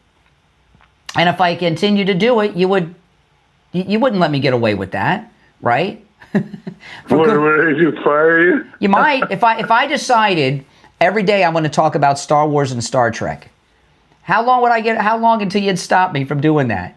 Right? You'd be yelling at me the first day. Like, what are you doing? The problem is it's a slippery slope, and once you censor one person, then the next one is easier and easier and easier, and then you end up with what they have in Britain, which is everybody's afraid to open their mouth. Okay. You know what? You want to hear what's interesting about Britain, though? We literally, if you say something that's out of line and a policeman or something hears you saying the wrong thing, they haul you away and put you in jail. We haven't gotten to that point yet, but that's the end. That's what lies at the end of the slippery slope. Okay, let me give you another example. Maybe this will make sense. Maybe you'll agree with this. You know, on the weekend, our old friend Al Knight. Remember Al Knight from the Craig Worthing Show? Yes. He's the. How could you forget Al Knight? Yeah, he's the weekend DJ on our radio station, right, on True Oldies, playing oldies music. Right. And Al Knight, he has been a DJ at every music format in existence, even country, okay? And there's a playlist of songs on the True Oldies station. If he started playing, you know, something that wasn't on the playlist, that wasn't even oldies music, would he be allowed to do that? And when that's a different issue. That's not. It's the same thing. Why, is it not his free expression to play, you know, something that's brand new? It's a different. It's a What's the specific difference? rigid format that calls for certain things. It's a bad example. It's not the issue. The issue is if you and I get in an argument in Speaker's Corner and I raise my voice too high and I say the wrong thing, a cop's going to put me in jail for what I said. Steve, you want to live in a country like that? Steve, I don't think you. When I first started working with you, you were a program director of the radio station, right? Yes. Okay. Now you weren't too strict, but you had rules, and I had guidelines, not rules. No, we used to have a nickname for Steve. All of us on the air, and it was. You remember what your nickname was? Can't wait for this. Do you remember? We used to call you this on the air all the time. Chronic Steve from Cooper City, right? Remember? Remember, we call you this on the air. Everybody did. Our Intel, everybody. Because you were the program director. I'd forgotten about it. Well, that's free speech. Well, hold on. But there was a reason. Because sometimes you didn't like, you were the program director. So you were in charge of what was on the, sometimes you didn't like what someone was doing. And you would call up and say, get them off the air. Or even change the topic. And I remember you used to do that all the time, and you'd call. Sometimes well, that's not it. That's a different thing. That's not editing Steve, for content. I'm not done. Oh, yes, it is. I remember, and this was when you and Joyce Kaufman started your half a century long feud. Okay, you did something that really ticked her off. Okay. What did I do? Okay. Now, I'm not. What you did, I'm not disagreeing with, because it was the right thing to do. During the O.J. Simpson trial was going on, okay? Yeah. And the O.J. Simpson trial, which, if you didn't live through the O.J. Simpson trial, there has never been a news story that rose to that level before. I mean, there's never been. To me, I don't know another thing that's ever happened in this country. Well, there is now. Trump. That's been a decade of Trump. I give you that. But you made a decision that the radio station was going to carry the O.J. Simpson trial in its entirety live, which went on for It's a programming decision, right? For 9 months, and it preempted Joyce Kaufman's show every day. And she was allowed to speak during sidebars, during lunch break, all these kind of things. She was the. What would you say? She was the guest host. She did not like it, okay, because she had no talk show for a year. And she thought she was more interesting than the OJ trial. Exactly. And which calls into question her judgment, right? But that's what happened with Jimmy Kimmel. His employer has preempted his program indefinitely because they didn't like what they think something else should be done. And that's what you did to Joyce. Did you violate her First Amendment by preempting her show for a year with the That's not a First Amendment issue. Either is ABC removing Jimmy Kimmel because they're not the government. It's the same thing. They're the program director of their late night lineup. All right, listen, let's see what the court of public opinion thinks. I'm going to put you on hold. Yeah, okay? Can I give you one more quick thing? We're late for the break, but go ahead. Just real quick. The thing that's interesting, what's going on in England now, the establishment, it's always the government establishment that is set with enforcing these things. And in this particular case, with this murder, this horrible, ghastly murder, the interesting thing is the government stands up for anybody, against anybody who supports Trump. The government is pro-Trump in England, which may not be a surprise if you've been watching what's going on television. All right, what's going on. We're late for the break, so I'm going to put you and everybody on hold. If you'd like to call in, please do. The number is 888-465-2631. We'll be right back.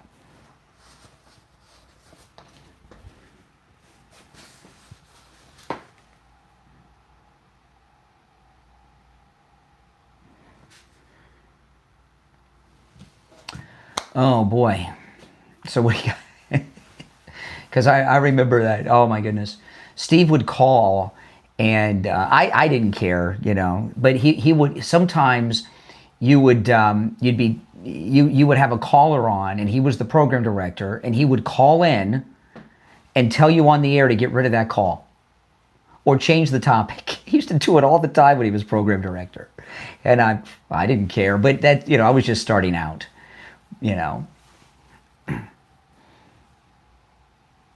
So is that limiting free speech?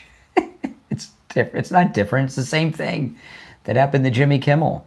When you got a boss, you got to adhere to those guidelines. There's things I cover on my podcast that I don't cover here because, Steve doesn't, wouldn't want me to talk about certain things. Not because of a political bias. He just doesn't think it's the right topic or something.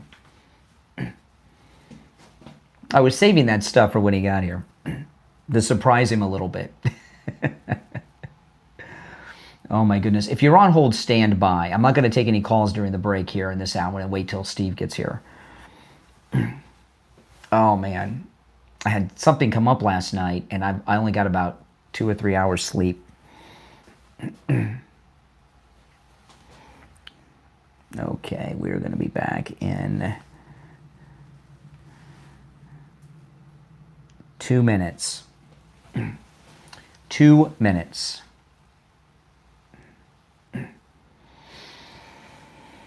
Oh, man. I'm pretty tired. But not as tired as I would be if I didn't have my MyPillow mattress topper, which I'm going to talk about when we get back.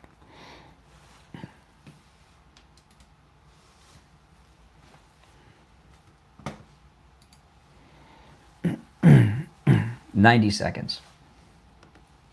All right, you there, Steve? I am. Be sure to get the call report. Yeah, well, that's not for like 30 minutes almost. We'll be back in just over about 75 seconds. All right, be ready. Mm-hmm.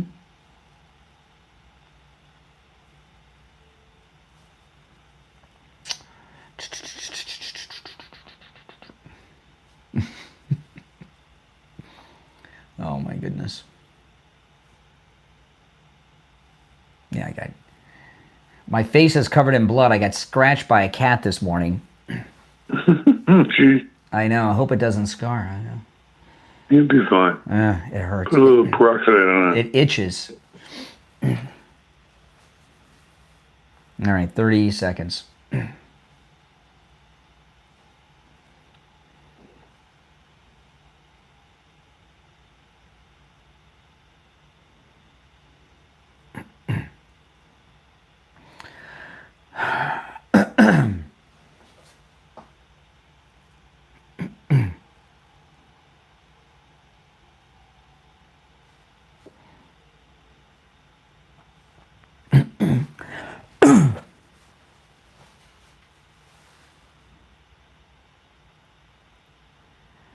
All right, welcome back. I'm Brian. Steve Kane is here. You're listening to The Steve Kane Show, Florida's longest running radio show.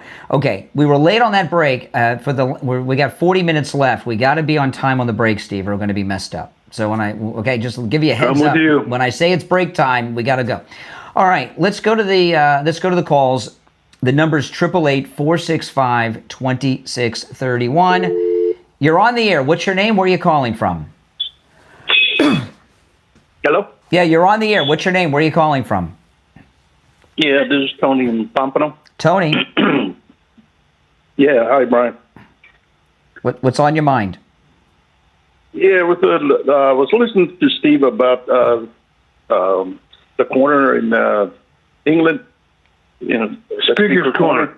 Well, yeah, it's still there. They're still using it. The only problem they're having being all the Muslims coming over now, they're talking about their speech. That's the more biggest issue. hatred speech. Yeah, the more hatred speech you put in, the more people will use the hatred and use it to eliminate the speech. But at the same time, where can you draw the line and saying, hey, the speech is for everybody, but at the same time, when you start, that's the problem. A lot of hatred with free speech. That's the problem. And it's I don't think that's. I don't know if they're going through the motions anymore at Speaker's Corner, but Speaker's Corner. Oh no, they're going. Historically, they're just not the same. It's not the same as you remember and I remember. I'm old, so now the Speaker Corner. How old are you? In the 80s? 86. God bless you. I'm maybe 9 years younger than you.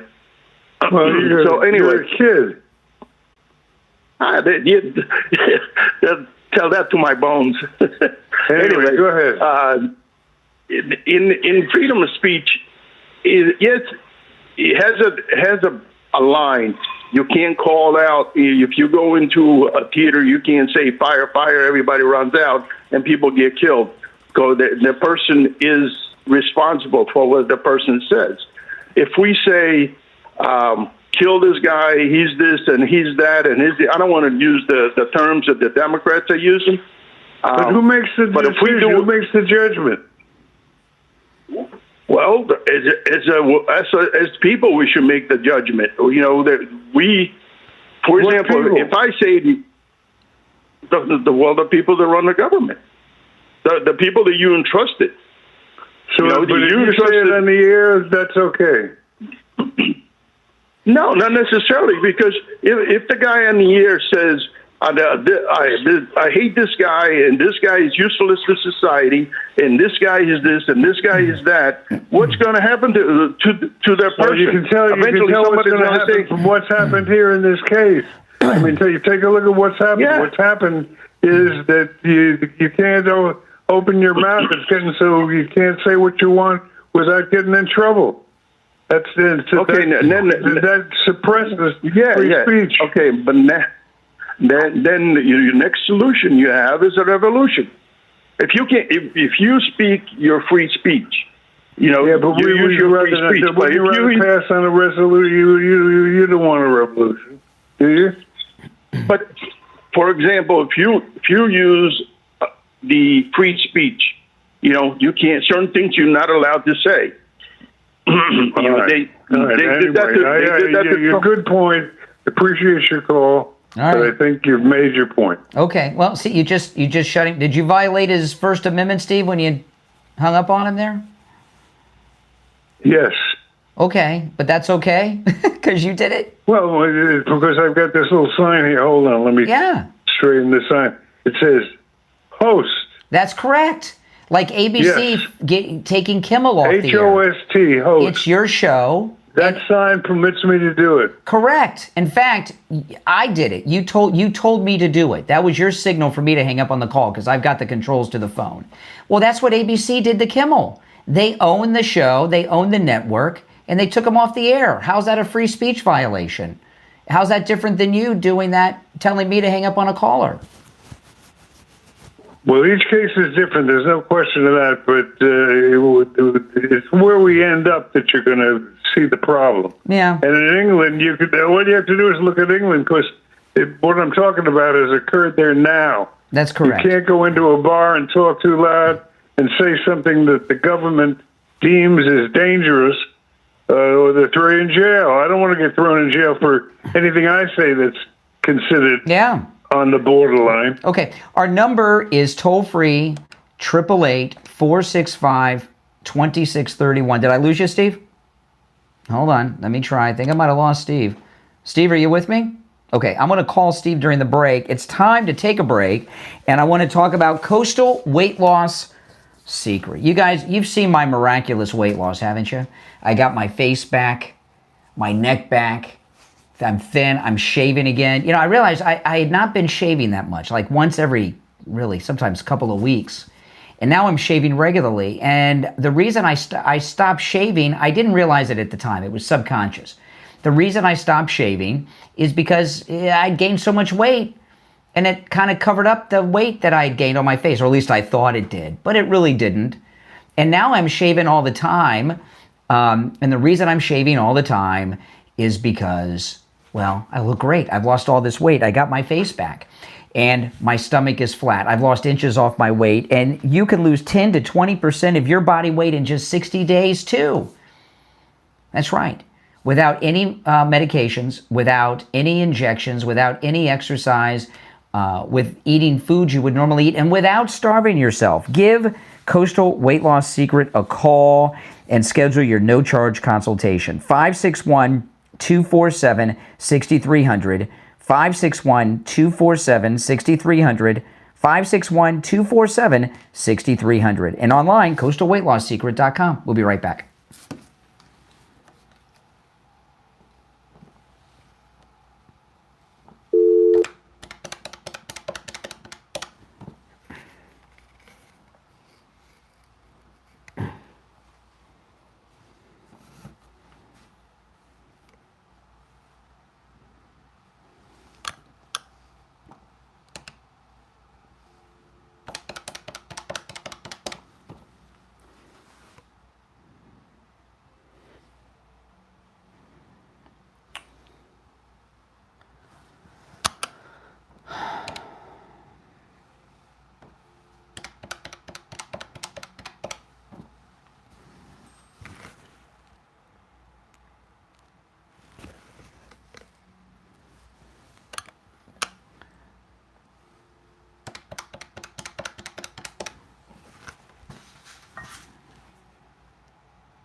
Yeah, I was calling back. It wasn't ringing. Yeah, I kept calling back. It wasn't ringing. But you're right. It's the same time every day. Same time every day. You're right. Mm-hmm. All right, hold on. I'll put you on hold for just a minute. Hold on.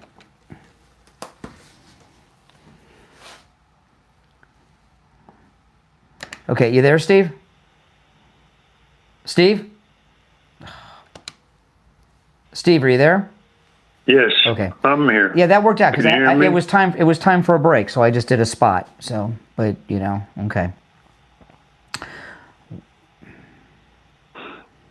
Okay. 30. About 90 seconds. We'll be back. Okay, I hope. That's funny. Mm-hmm. No. Nope. Well, I think we got the problem figured out. What good is that if we No, still well, there? no. We got it. I want to talk about it now. People can hear. All right, we got a full board of calls, so I'll go to the calls when we get back. Okay.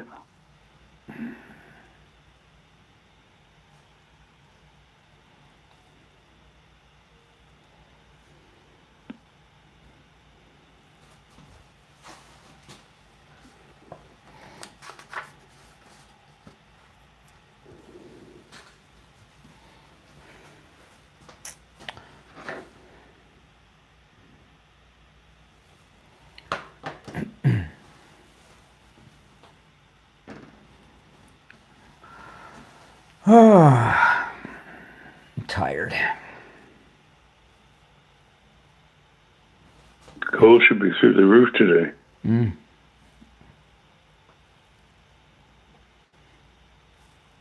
Well, that'll be in next break.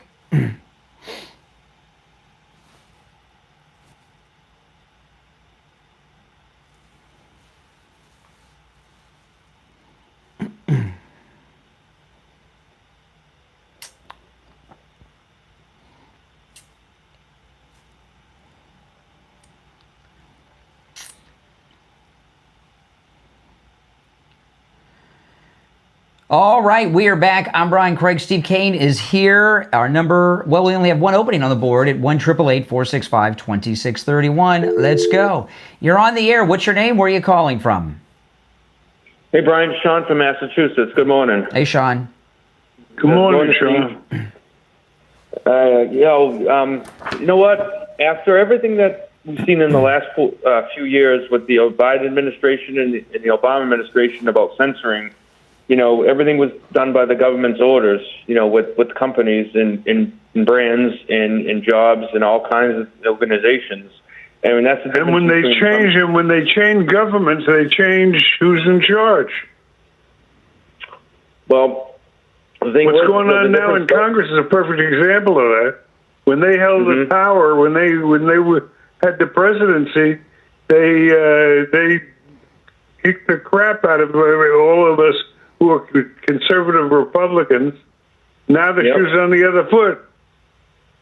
Well, yeah. I mean, but the thing is that we're seeing it when local employers are doing this on their own volition. We're not seeing Donald Trump's, doing it. This is all just happening organically. We're not seeing the full force of a government doing it because Trump does not do that. I don't, and we're starting to see people just starting to pay the price here for what they're saying. You just can't just say words, we have free speech, but when it's about violence and when it comes about death threats and everything, Tony, you really mean that? Well, hold on. I just want to check out something you said. You said you don't want to be held responsible if you're put in jail for something you say, an opinion you voice in public. You don't want somebody to be able to come up to you at the bar, a policeman, and put you in cuffs and say, "Come this way. You're under arrest for violating the speech codes." Well, I mean, we have free speech, but when it comes to death threats, until we have it, violent language, there is just no tolerance for that because if something like that happens, I mean, because that has words do have a lot of power in many respects, and I think that we do have there's a line that can be drawn, but my main point is that in this administration, we're not seeing them give the orders to say X. Or Facebook, they're not doing that. I mean, that Trump's not doing that, and I think that's great to see because the liberals would have you think that's the federal government that's making the calling the shots here when this isn't happening this time around. Now it's happened with Biden. All right, thank you for your call. All right, take care. All right, you're taking people off the air, Steve. I'm worried about all this free speech violation. Moving right along. There you go. All right. You're on the air. What's your name? Where are you calling from? It's Jerry at Fort Lauderdale. I'm looking at this Jimmy Kimmel thing, and to me it sounds like it's more about money than free speech. They want to get rid of him, and they're using this as an excuse. Well, he was losing money for the station, the network. Well, what I'm he had thinking no ratings. They couldn't sell his show. No one wanted to buy it. Well, it's more than that. I feel that the camel's back is an entire future generation of potential Disney consumers, and someone with a little bit of wisdom, or maybe they're using artificial intelligence to make their decisions for them, figure out that they could be losing billions down the road. Well, I know what you're saying, but I don't agree. I think what has happened is this. I think a lot of we saw this with Cracker Barrel a couple weeks ago when they completely reversed their decisions on the rebranding and remodeling and stuff, right? And, yeah, but that wasn't a free speech issue. Well, no, this isn't really either. I think this is what I think's happened. Okay, I think a lot of companies, ABC, Cracker Barrel, right? They've been intimidated by these left-wing woke people for the last few years to cave to all kinds of stupidity.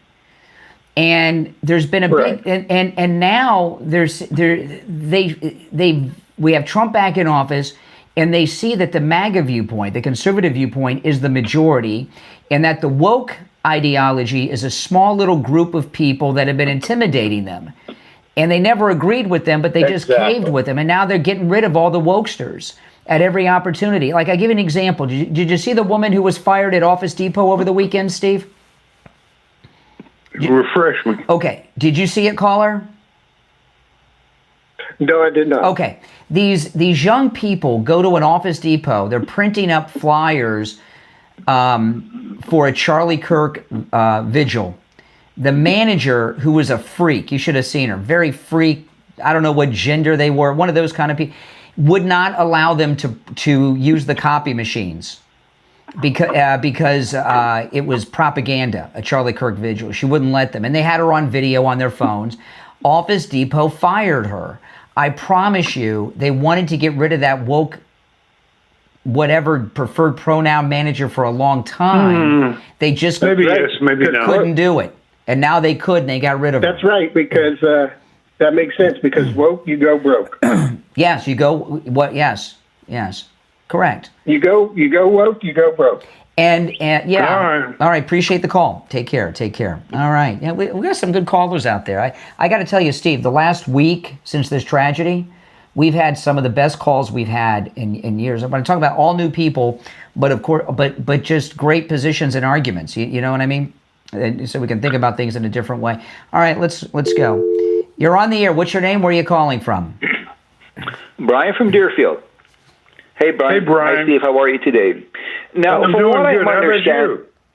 I'm doing very good. Now, from what I understand, if I'm in England and I'm praying, say, outside of an abortion clinic, I can be stopped and asked, "What am I doing there?" and maybe taken away. If I tell the authorities I'm not verbalizing anything, but I'm saying a silent prayer, I can also be taken away for saying a silent prayer outside of, say, an abortion clinic. Well, I'm not that familiar in detail with the law as it exists in Britain. Well, are they already jumping from taking away our freedom of speech to our freedom of thought too?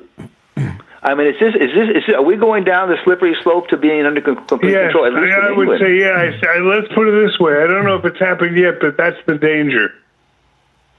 I think they stop people if they're outside lingering and they say, "No, I'm just saying a silent prayer to myself." That's enough for them to be able to question you and ask exactly what are you doing, what are you saying, and this and that. The big problem they have over in England, as in most of Europe, the biggest problem they have is the immigration problem. You think we got trouble here? You should see what's going on over there. Well, I think the immigration problem is much bigger there than here. Didn't they have like 3 million people on the streets over the weekend? Oh, yes. Yeah. Yeah.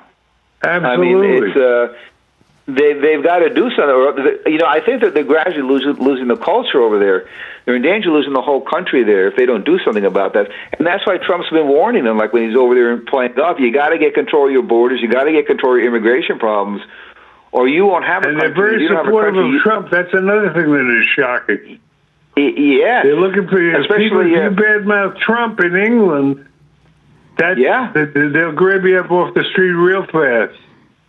Yes, they will, and then the big Nigel Farage, who's often in Mar-a-Lago, and that is a big proponent of Trump too. But they're well down the road to really living in a totalitarian system where they have no control over their borders, no control over that's where the road leads. That's what I'm trying to tell people. That's what leads. That's a very dangerous road too, an extremely dangerous road. And if you don't have freedom of thought now, I mean, we're becoming an Orwellian society. I mean, this is ridiculous. It's exactly the way I'd put it. But I think you're missing it, because what's going on is, one, this woke thing, they're going broke. These late night shows, they're overpaying these guys, so they do want to get rid of them. There's no doubt. Okay, you know, they just broke Hollywood. You know, there's no more residuals in Hollywood. And no more residuals, because everything's rerun on the streaming apps, no residual. So there's a factor of that. But Jimmy Kimmel, these late night shows have become political shows. Yeah. They're like the Sunday shows on the weekend. And what they've been doing is instigating literal violence. The 2 top MAGA people were shot. One of them was assassinated. And all this fake news media, the late night shows, all contributed to that, because they've been inciting violence. And that's why they took Kimmel off the air. Well, he deserves to be. Honestly, Brian, all these guys on the late night deserve to be taken off the air. I used to love to run home and listen to Johnny Carson, and you would get tremendous laughs, and he would take topics and not be political. Jay Leno was really great too. Jay Leno. I don't want to hear these guys give me a political diatribe at 11 o'clock at night when I've been, working all day or whatever. I mean, the public doesn't want this. And it's just so tone deaf. It's so outrageous. Yes. And it's a disgrace. The View in the morning, too. I don't want to hear that first thing in the morning from these, I don't know what they are, these shrews that are on there. And I don't agree with anything they have to say. And that's not entertainment. I mean, I can make up my own I don't need these guys preaching to me about all this stuff. And they don't even know what they're talking about. They don't understand what they're talking about. They're so far out in left field, they've already gone off the cliff. Mm-hmm. And they're not coming back. They're not going to change their point of view, Yeah. But England was always kind of a bastion. The thing you got to bear in mind is any given day that we're having a discussion of this, we're talking about what exists as of today. This is an issue that's in motion all the time. So it's always changing. It's never going to be the same. It's either going to be getting more serious, more repressive, or less repressive. It's always evolving. That's why it's hard to get a handle on it. Well, can you imagine? I think England's really got to handle this very quickly, because if I'm standing outside, again, of an abortion clinic and a police officer come out to me and ask me what I'm thinking, but my private thoughts are my business. I don't know why yours. you guys are so obsessing over England. Why are we talking about England? I missed something. Because I think it's further down the road. Because it's a major issue in England now. And because they're ahead of the curve. What they're going through now, we're going to be going through later. Yes. Slippery slope. Exactly. The affront. So the guy can arrest me for suspicion of my thoughts in England. Really? Well, I mean, what are we talking about here? This is a totalitarian society. Okay. All right. Hey, can I interrupt his First Amendment, Steve, and move on? Do it. Okay. All right. Take care. Thanks for the call. All right. Let's take another call. You're on the air. What's your name? Where are you calling from? Hi, I'm Brian. Brian, I've been feeling your pain for the last few minutes speaking about freedom of speech. Yeah. Let me tell you, it's not free speech. ABC is paying this guy so he can follow the company's policy. If Jimmy Kimmel cannot do that and can follow the station's guidelines and procedures, then he'll have consequences. That's correct. Yeah. Let me tell you something. Also. Freedom of speech was only written to protect us from a tyrant government. It allows us to speak the public square about government, and that's it. It doesn't allow, it wasn't referring about private corporations. Every word we say is scripted, analyzed, or punished, that it was going to be passed by without any repercussions. That's right. And I think everybody is mixing one with the other. I agree. Jimmy Kimmel every night was instigating the American people with lies. Well, here's the problem. Here, let me tell you how. We're short on time, caller. I apologize. We're short on time. I'm gonna have to. That's okay. We got 15 minutes left. I've got spots and gold. Take your break. But I'll say this as we go in to break. No, I better not. Well, I just got to let you go. We'll take a break. I'm going to put you on hold, Steve. We'll be right back.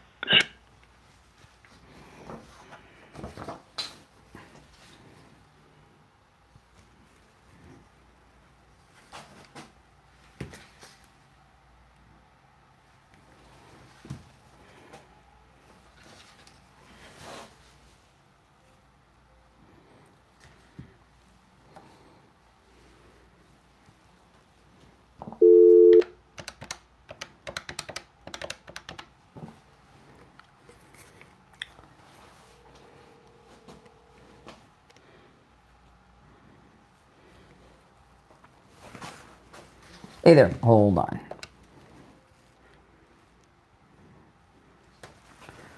Okay. Steve, you there? Steve? Hello? Yeah, we got 1 minute.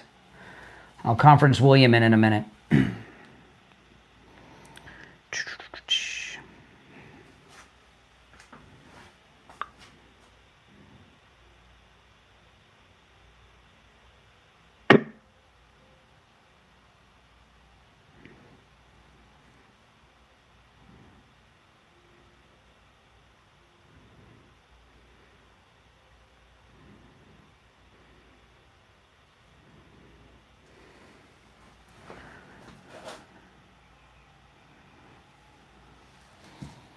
Okay, I'm going to conference William, so hold on.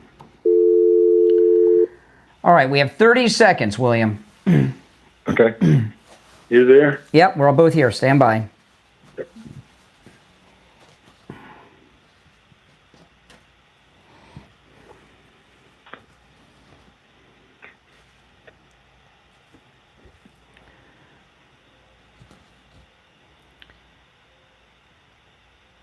All right, welcome back. I'm Brian Craig. Steve Kane is here. You're listening to Florida's longest-running radio show, The Steve Kane Show, on the radio since 1977, celebrating 49 years on the radio.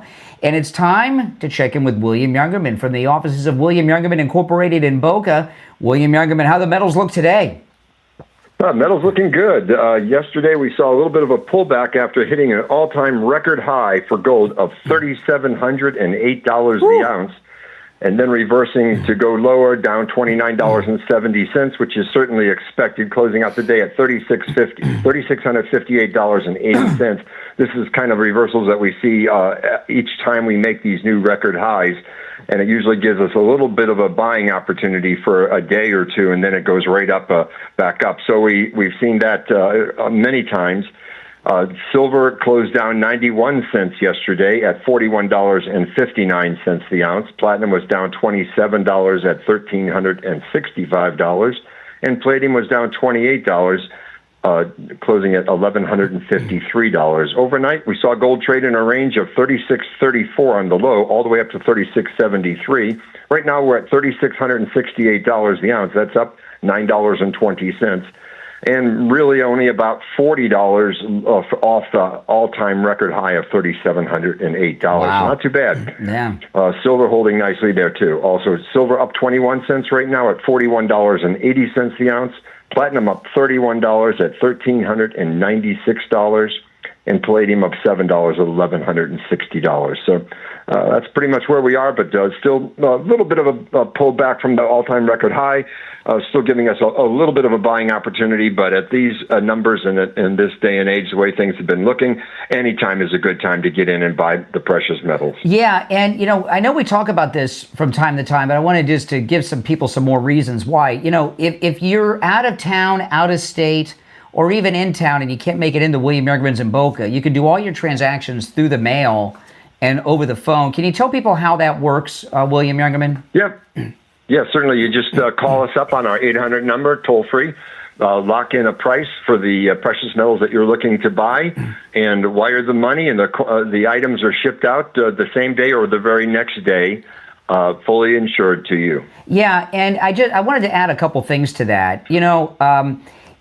When people do their transactions with you over the phone and through the mail, everything is completely confidential. They don't get on any sales calls list like these guys I see on TV and stuff, right? You know what I'm talking about? And also, you have like the incredible prices. A lot of people, they see these things on TV and online, and they're really paying inflated prices for the metals, William. And it's not that way with you. Give William Yergman a call. Get your best prices on the metals, no matter where you're located. He opens up at 10 a.m. Eastern Time. His number, 1-800-327-5010, 1-800-327-5010. If you can stop in, you should. It's a literal museum at William Yergman's. The address, 150 East Palmetto Park Road in Boca, on the first floor of the Bank of America building, just east of US 1 Federal Highway, on the south side of Palmetto Park Road. All right, William Yergman, we're going to finish out the week tomorrow. Okay, have a great day. Thanks. Right, you too. Take care. Yes. All right, we are back. It's up to you, but I think we got a little bit off topic. See, Steve, these leftists instigated this violence against Charlie Kirk and President Trump. They've instigated it through. Well, reset. And what I was talking about, there's been a big reset back to normal people running the country. The country's been run by weirdos for the last few years. Weirdos and freaks and hate mongers. Just terrible people. I was watching Kash Patel's hearing in the House yesterday. He did spectacular. He tore them up, especially Swalwell and... Swalwell. Who's that jerk from California? He was in House. Now he's in the Senate. Oh yeah, I know. The nastiest. He's got a mortgage scam going on now, like Letitia. Who am I talking about?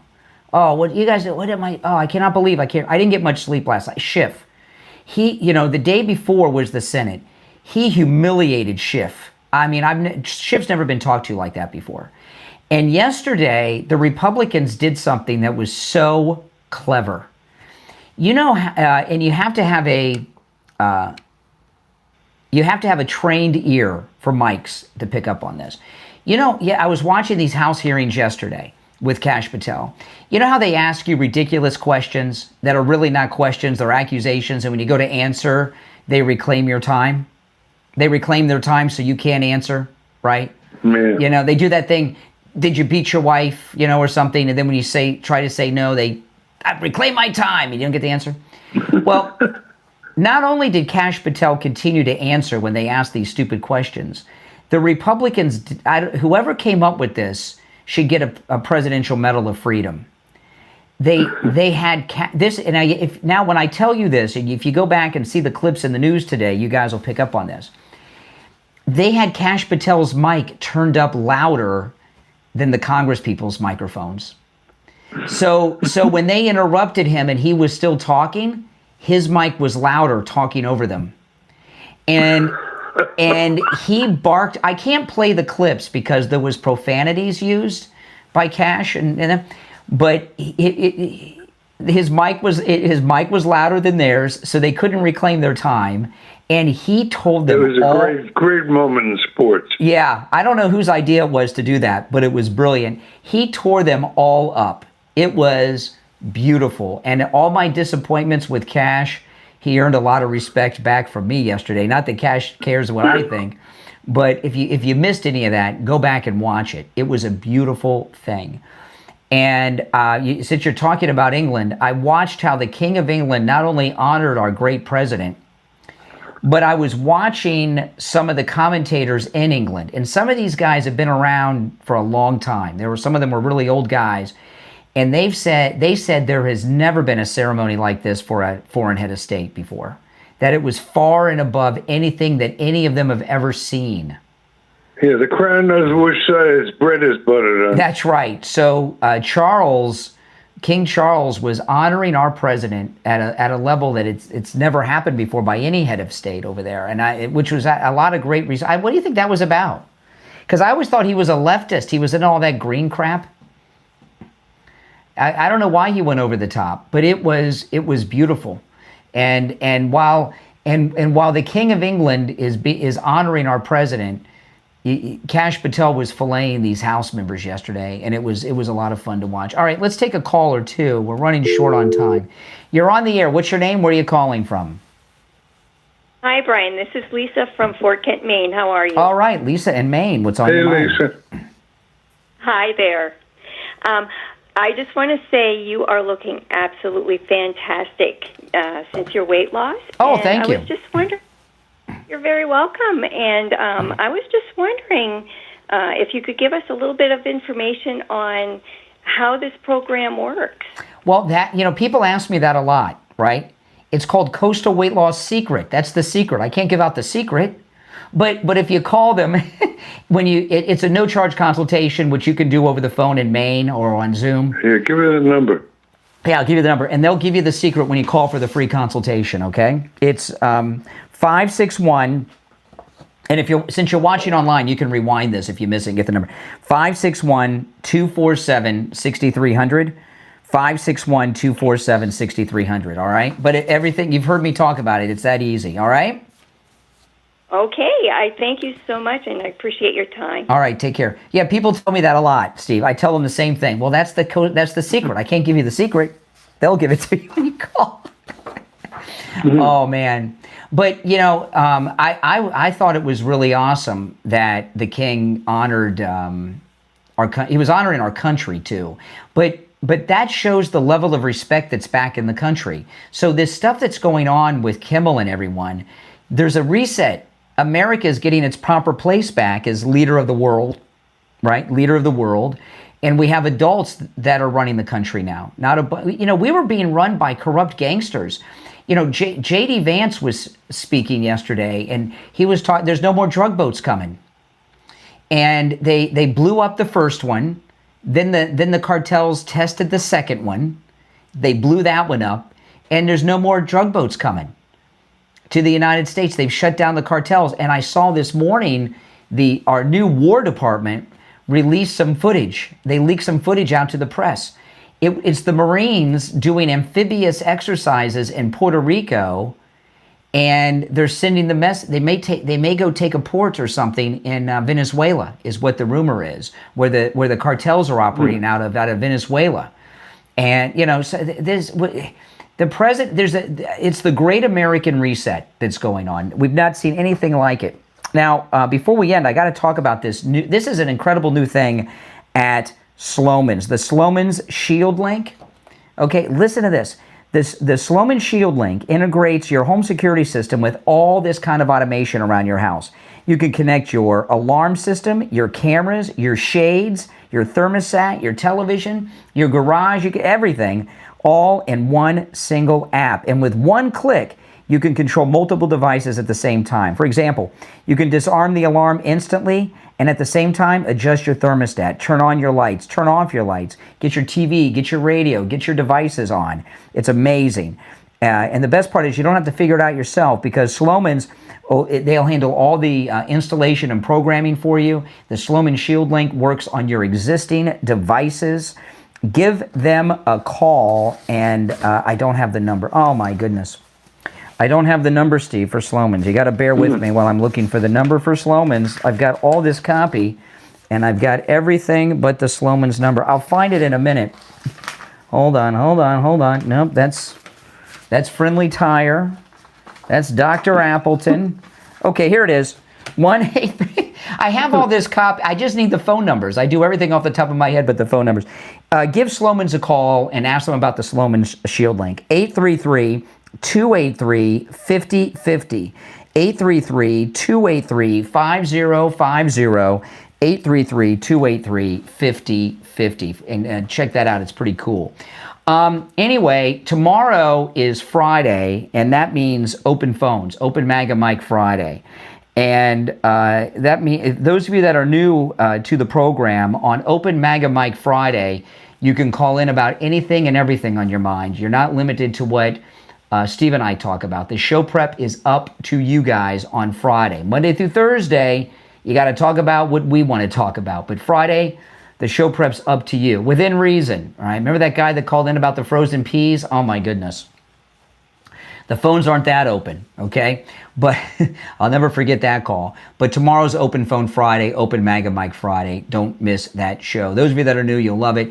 Of course, all the calls still screenless, unvetted, cold calls right on the air. We didn't have it last week because the assassination of Charlie Kirk, so we suspended Open MAGA Mike Friday last Friday, but it'll be back tomorrow. My name is Brian Craig. You're listening to Florida's longest running radio show, The Steve Kane Show, on the radio since 1977, celebrating 49 years on the radio. Pretty amazing. Steve Kane, of course, has been here. My name is Brian Craig.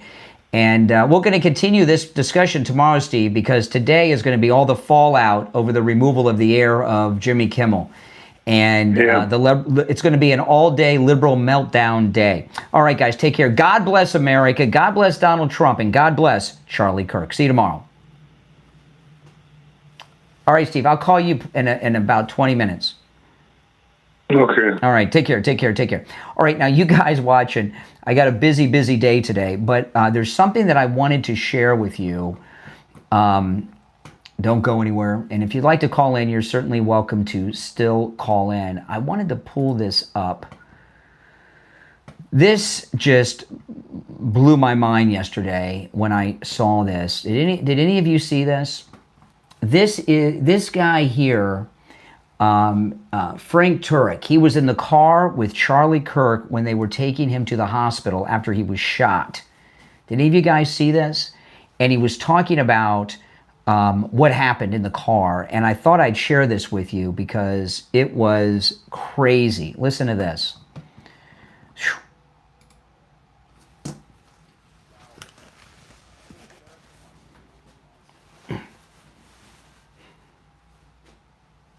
The memorial.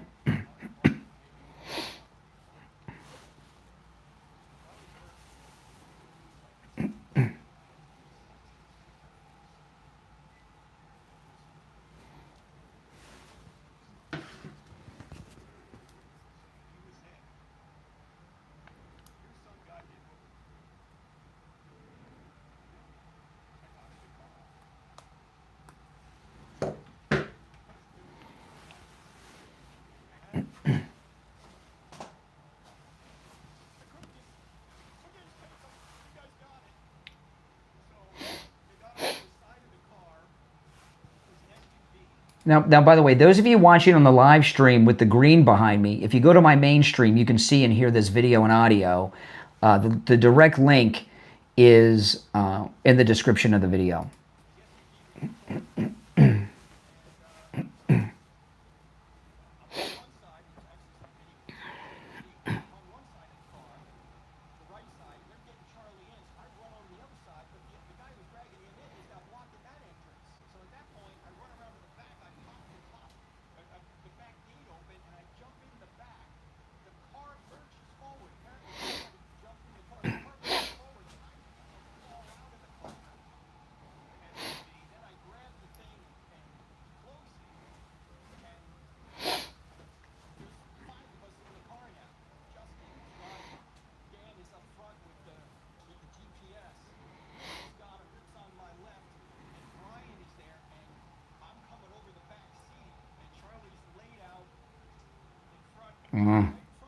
Wow.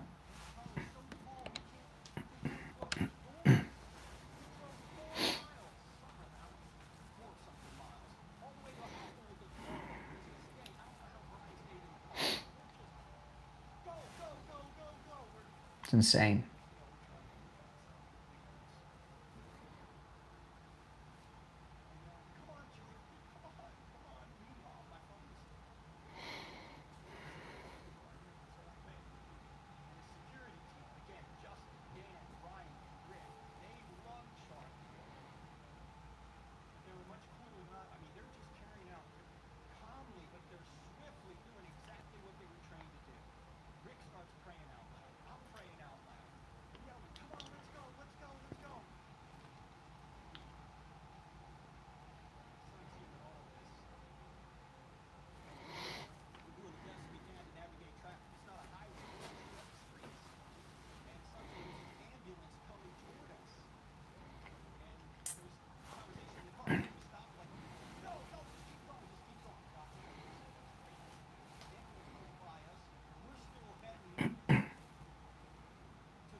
Mm.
Wow, that's pretty powerful. I was going to talk about that at the memorial. I saw that last night before I went to bed, and whew, pretty powerful. No, that's the reason I share that. That's what these leftists have been celebrating. I mean, sometimes when somebody's famous, somebody's well known, a public figure, a lot of these people in the public remove them from like reality. I mean, can you imagine what it was like in that car? Holy smokes. You're on the air. What's your name? Where are you calling from?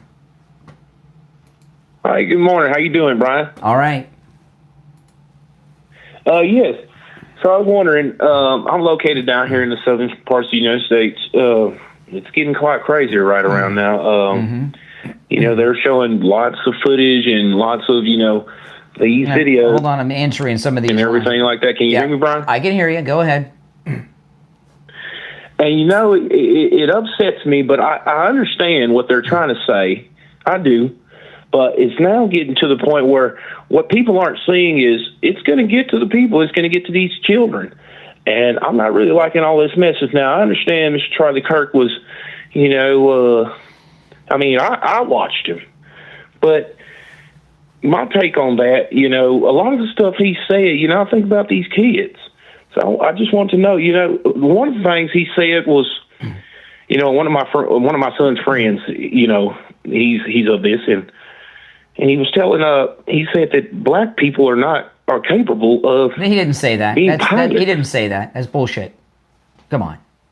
He didn't say that. Well, then if we pulled up the video, no, he didn't so say we watched that. it a couple times, so it was either AI or we don't know. He didn't say that. He never said that. No.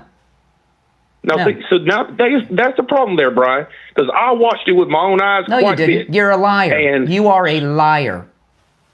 But how am I a liar when there's a real video out there? Because there's no video. There's no video. Well, how about this one? How about this? Sorry. That. That's total. Again, listen. Bullshit.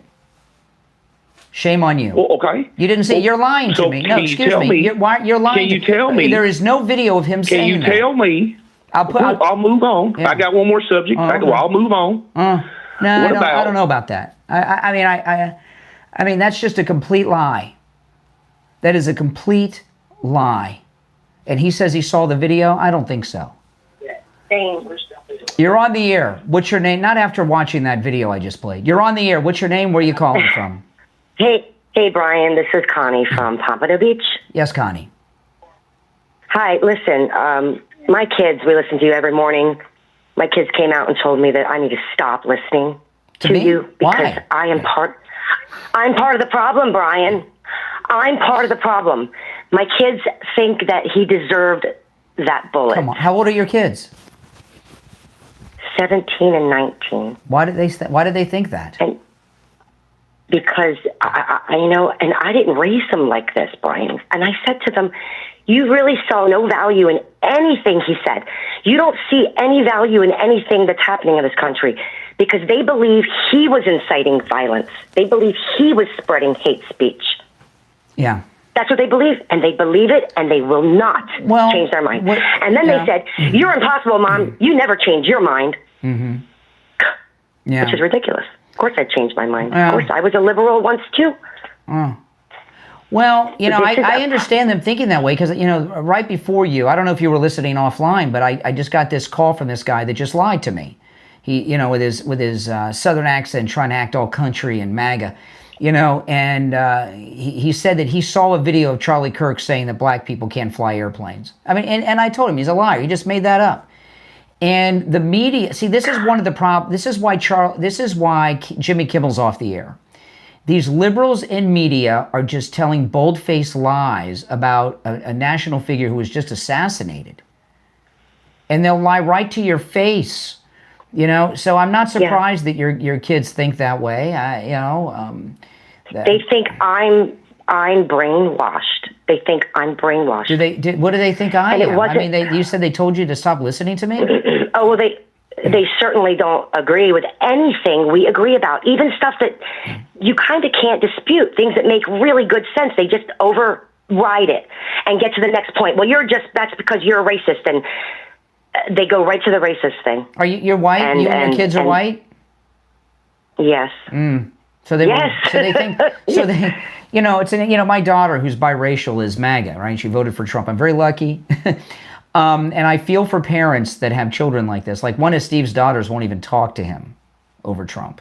But he has 7 kids. So we're right on the brink. We're right on the brink. And I said, listen, if you don't like, I can't sit in my living room right now and listen to the show and have a conversation with my husband. We can't talk about it. I've been silenced in my home. And I know I'm not the only one. My house, my rules, luckily my whole family... And that's what I said. I said, you're welcome to move out. Oh, yeah, at 17. I'm lucky. My whole family is MAGA except one person. There's one liberal in my family. I see them twice a year, Thanksgiving and Christmas, and I don't bring up the politics. They try to needle me and bring it up, but I don't want to cause an argument at Thanksgiving or Christmas for everybody. Because they get all triggered and everything, and and I'm the monster. Yeah, I don't bring it up either. Yeah, and that's what I said to him. My kid, I was like, "You're in bed sleeping still. Why do you even care what we're out here doing? Where did they get that at? Public school? Where they get this crap at? Public school? Yes. Well, right about the time the pandemic hit, everything changed. Yeah. Yeah. Right about that time. They used to be pretty normal kids in every way, and I used to be quite liberal myself, really liberal. And I started noticing, when Biden got in office, I said, well, can we stop talking about Trump just for a minute? Why do I have to tune in every night and hear this? You have nothing else to talk about. We got rid of Trump, right? Yeah. Trump's gone. Why are we still talking about him? Yeah. But they didn't see it that way, and I started to ask questions. And see, you're not allowed to ask questions. Mm-hmm. Yeah. Yeah. So, yeah. Well, they'll grow up. I hope so. They'll grow up. They're Thanks, they're Brian. kids. We really like your show. Well, I appreciate it. Well, thanks. I appreciate it. Well, keep me updated. I'm glad you called. All right. Thanks, Brian. Have a good day. Take care. Yeah. And that's a local listener. You're on the air. What's your name? Where are you calling from? Morning, Brian. It's JJ from Mass. Hey, JJ. I was just wanted to comment quickly. The guy that just called with the southern accent. Seminar caller. It's a lie. A lie by analysis. Well, I'll say this. I'll say this about the guy. So he knew he's a seminar caller. I'm sure he has no idea who I am, right? They just give. And so I debunked his first thing. So he's going to go on a whole list with another lie. I just couldn't do it. And I just couldn't do it. But anyway. Host. Yeah. Yeah. I'm the host, and your insanity. Sorry, not wanted. I mean, it's lie by analysis. If I were to get on a plane nowadays, or maybe now not as much, but 10 years ago, whatever, the DEI insanity was a lie. And if I get on a plane and I see an old black man, if the pilot is an older black guy, an older black gentleman, whatever, I'm not worried at all. But if I see if I see anybody young in a plane and skinny pants, I don't care what color. I don't care what color they are. I mean, and skinny pants. If I see that, I'm worried. Well, but I'll tell you. But But listen, he wasn't talking. That guy that called me, he said he saw the video of Charlie Kirk saying that. That's when he did. He said I saw a video of him saying that. That's a problem, Brian. I saw this video where he said it. And that's where I blew my stack. I mean, exactly. That's what they do, though. That's the lie by analysis that they put forward. People hear that, believe it, without even looking at it or taking any type of a thought process to analyze, to go see it for themselves and really analyze. They just take that, they swallow it, and move on to the next lie. Just like what the Kimmel, the Schumer, saying that Trump shut down Kimmel. Trump did not shut down any of that. That was the private sector, not the government. And the freedom of speech thing this morning was a little frustrating listening to that, because the freedom of speech thing, it's almost turned into a hammer, just like the Me Too movement. The thing is, why the standard for freedom of speech always goes, you can't yell fire in a crowded theater. Now, why is that? Because to yell fire in a crowded theater is a lie when there's no fire. If people get hurt, okay. If there is a fire, then you're the hero. But if the whole thing is to yell it when there isn't one is a lie. Well, Democrats do. To talk about that one more specifically, because people say it and I don't think they think about it. You can yell fire in a crowded theater under a couple of circumstances. One, if there is a fire.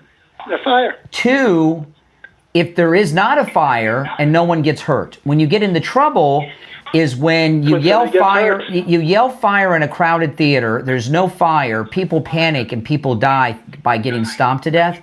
Now you've committed a crime. So you've through a lie you've instigated a death. That's what's going on with these leftists in the media, of which Jimmy Kimmel's a part of, with Charlie Kirk and President Trump. And they have been yelling fire in a crowded theater with no fire, and people have been getting shot and killed because of it. Yes. And then on the reverse, not the reverse of that, but the other side of that coin is, as well, is, like I said, the Me Too movement, is that they use it when the government gets involved in it, and then, people they feign that they've been hurt. Somebody says something and they're hurt, and therefore you can't say that. That's the soft hammer side, the hard hammer that they use. The government, when they're whack jobs like the Biden administration, they use it as a weapon to suppress speech, because people are getting hurt when they're not getting hurt. But I think something else is going on here with the Trump administration. But before I tell you what I think is going on, I want to tell you about MyPillow. Now, you guys know I've expanded the show to 4 hours. I start early and I'm going late, and I've added my afternoon show. That is all brought to you by Mike Lindell and MyPillow. Okay?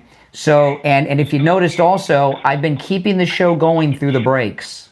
I haven't stopped, right? I'm taking calls, doing everything during the commercial breaks. That is all sponsored by MyPillow. So you've got to go to MyPillow.com, use my promo code Kane at checkout to let Mike Lindell know that his sponsorship is money well spent, okay? That you can use my promo code Kane on all the specials.